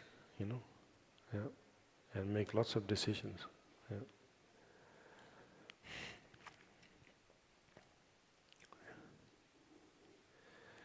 Okay, then we focus on the practice of Chenresig. And the way we do that is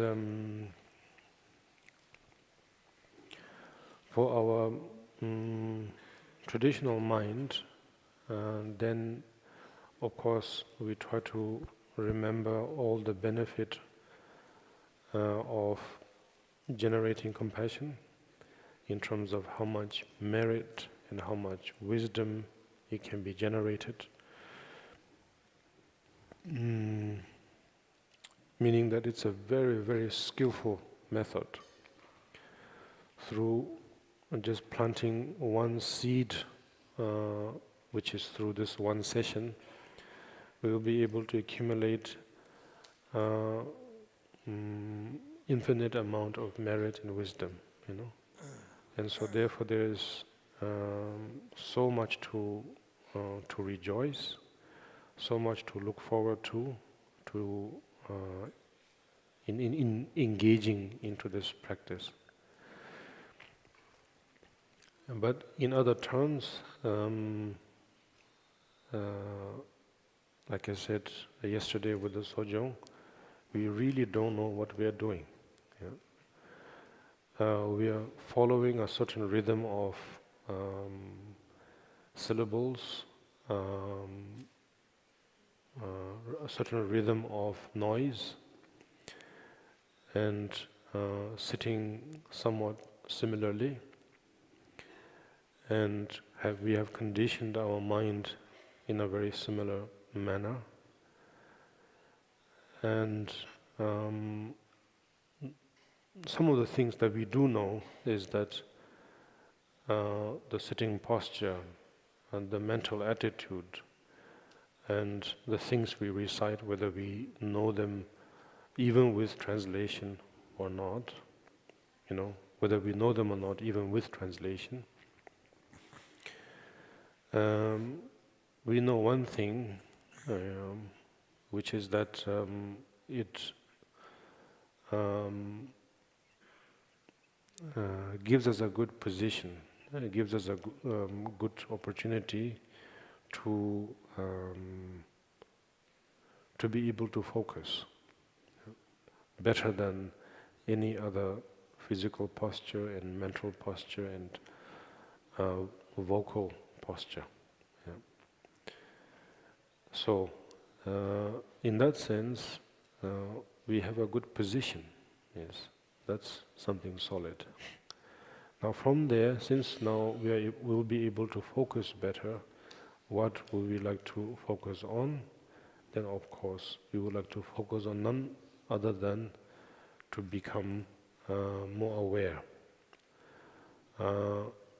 for the sake of all sentient beings or for the sake of others by focusing on myself. Like the saying that in order to save someone from drowning, one must be able to be able to swim. So in this case, it's like learning how to swim. So we are doing it for ourselves, but for the sake of others. So the motivation, of course, is very important. And so therefore, without being too rich and too buffed up, we are not even going to really talk about compassion also, but we are going to be more observant about myself. Yeah. And so while we recited the official or the traditional recitation and so on, in that moment, we just focus on that rhythm. Then once we get through the visualization and so on, and finally when we come to the part of just reciting the mantra, which by now is very common to us and we know by heart, then the main thing is to be mostly be observant of oneself. Yeah. Of course, the guide is there to, which is saying that we have to see ourselves as Chenresig, that's like saying we have to see ourselves as a good person, respectable citizen, and so on. Pretty much the same thing. Yes. But now we do that, but while we are doing that, there will be a lot of quirks, I don't know how you are able to translate quirks, but like basically certain seizures, or I don't know,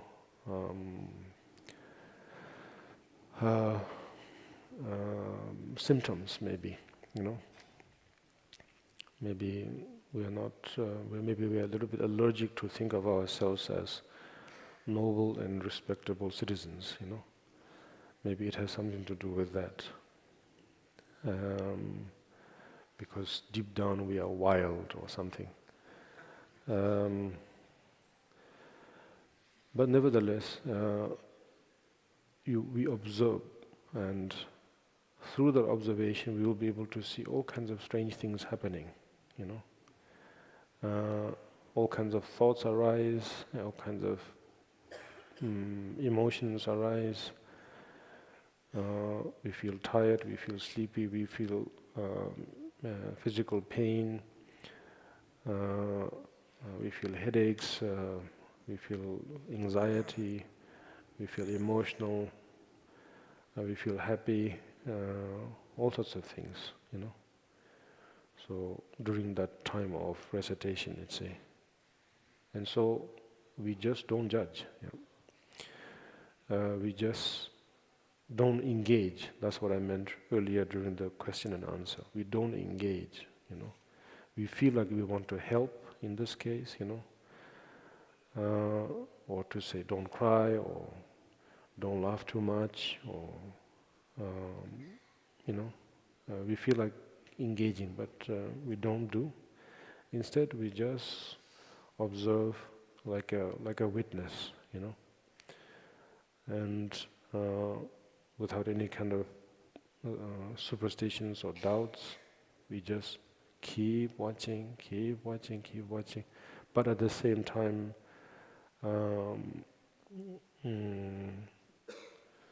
during short sessions, of course, it's not practical to memorize everything also, of course, of what you witnessed. But with time, then it's also good to memorize what you have seen or what you have observed. So that, not that we have to report this to somebody, but it's for your own, as I said, if we are honest with ourselves, yes, so it's for our own honesty, that, these thoughts were coming, these doubts were coming, and even the good ones, that you feel actually calm, you feel actually good about it, that you kind of, well, not to say memorize, but, well, I think it will come naturally. If we are observant enough, without having to tell ourselves, I must remember that, we will remember.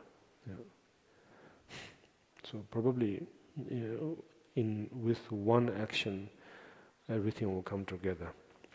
So, in that sense, then we meditate. So now that you know what to do in a traditional way and what to do in a more practical way, yes. So in terms of guide of the how to visualize and everything, I think that's something that must have been already taught. Some of you might already know, so therefore I don't need to repeat. Yes. Om Dorje Janje De Lo Naroda Ma Ba Me La Juje Gambo Ba De Zo Je Jagun Ye Gama Ba Che Je Jun Yen Yu Ban Zen Nanda De Da Za Zan Ban Den Ru Ba Zo Sa La Jan Jan Je La Ngan Yen Ben Ye Men Zhu Go Da Bo Gan Ye La So Wan De Za Gan Ye La Ma Na Yu Ban Zen No Nam Da Jin Ye Lo Ye Lo Gan Ye Gam Ma Ye Sa No Ga La Ja Je Me Ba Da Te Den De Da Je Be Gam Ye La Nyen Gra Je Ba Me Ba Jin Ye La Mo Ga Gan Ye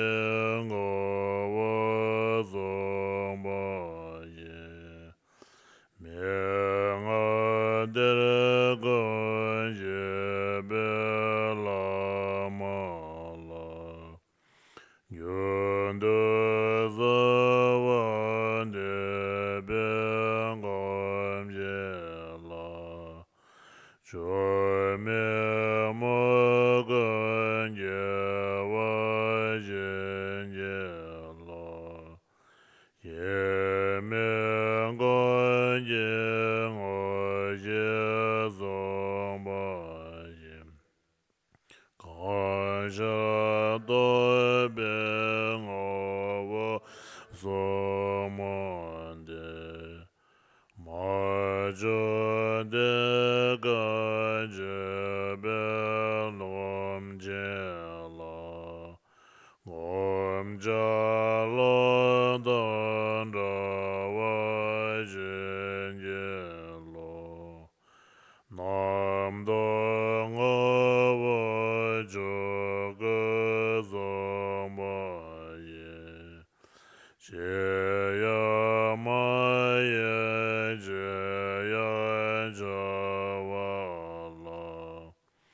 Mangarove jave gom jela. Korande yeme doba jengelo. Kewa gunda yanda lamadam. Rame jenye bala lonjoje.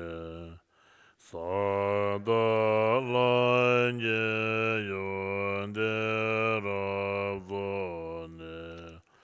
Doje jange gombo nyondo jo.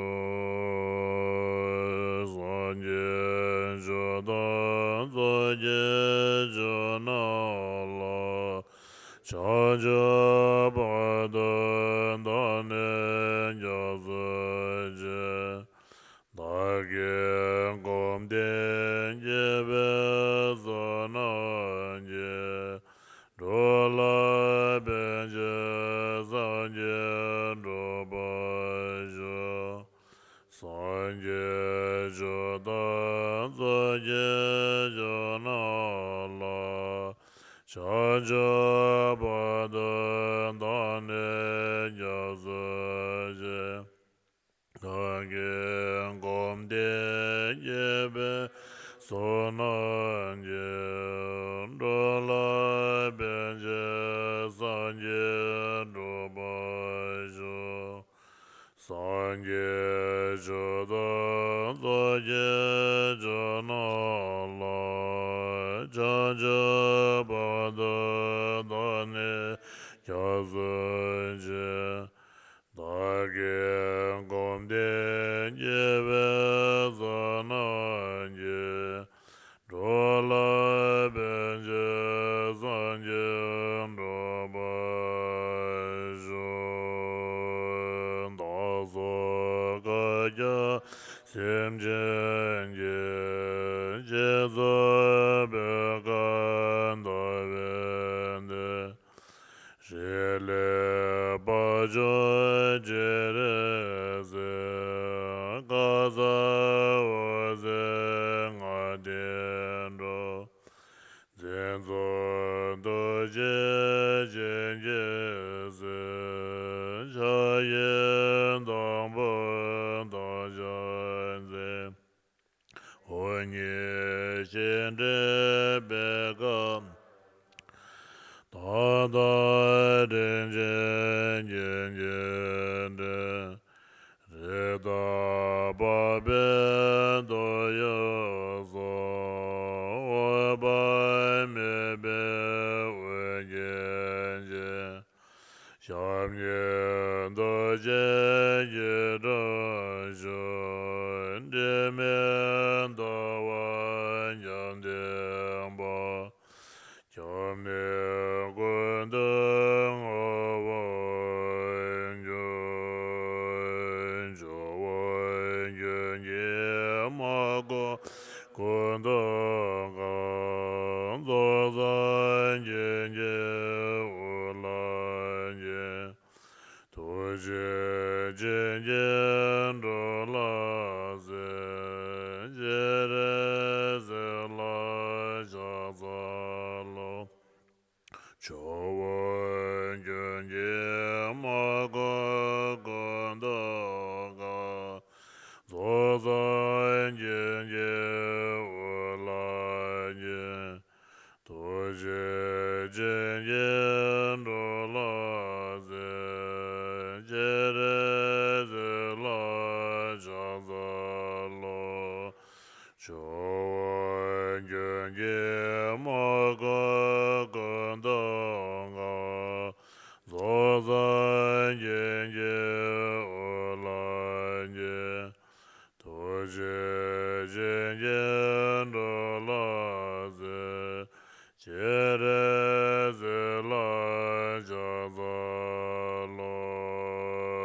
Baba Jere Zewa Dan Jaja Daza Yobaye Yawa Zeje Damje La Gane Dare Jazalo Mendon Doba Mamede Yazera Mola Zoba Unjo Ye Dunembo Pabe Zoye Yezozo Toma Mene Dademba Mege Jada Zamenga Sene Nyama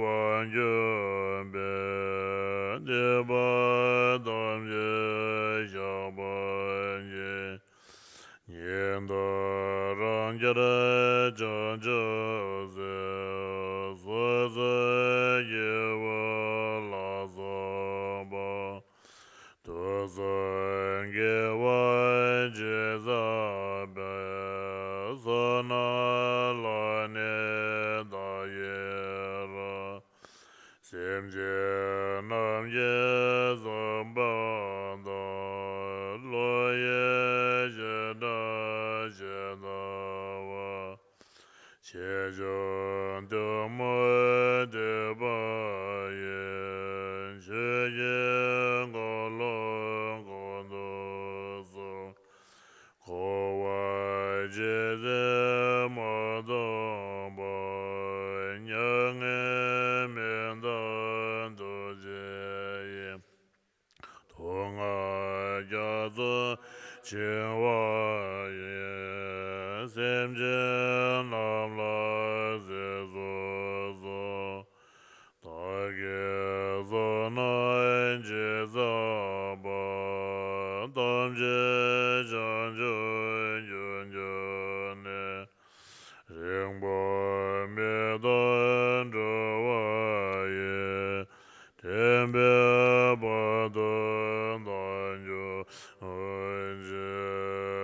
Onjen Dedara Zeje Zodambe Pobe Gole Ozendo Madalena Trishenja Jena Dewa Jinje Nanjun Gendra Longaze Jere Zewa Gozondo Nanda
Tamba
Chojo Zanje Jaze Damje Jenge Mendo Wa Jenge Lando Deya Da Benza Deya Awa Boda Naya Zawa Jonde Jawa Zejengo Zonye Zola Jera Tagen Dezenge Zambo Gwenje Zola Jobambo Yaven Demba Bejo Jenge Wazim Jengo Lango Doga Zanje Damje Jenge Zadam Jeju Dune Tagen Jela Menjo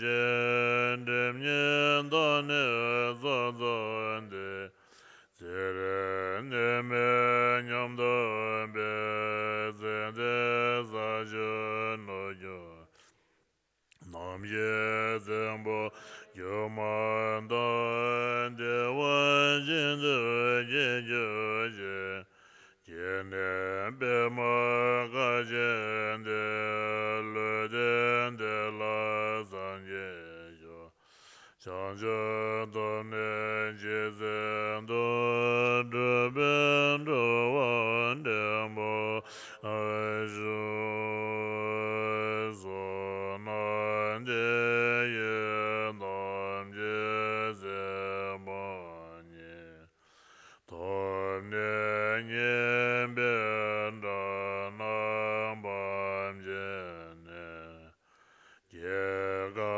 Na Jem Ba Lan Jo Ba Ye Se Ben Zo Len Do Wan Do Wa Ai Jo Jan Jo Zen Rem Bo Je Ma Ye Ba Na Ye Yo Je Ye Wa Nyam Ba Me Ba Da Ko Ne Gon Do Be Wa Jo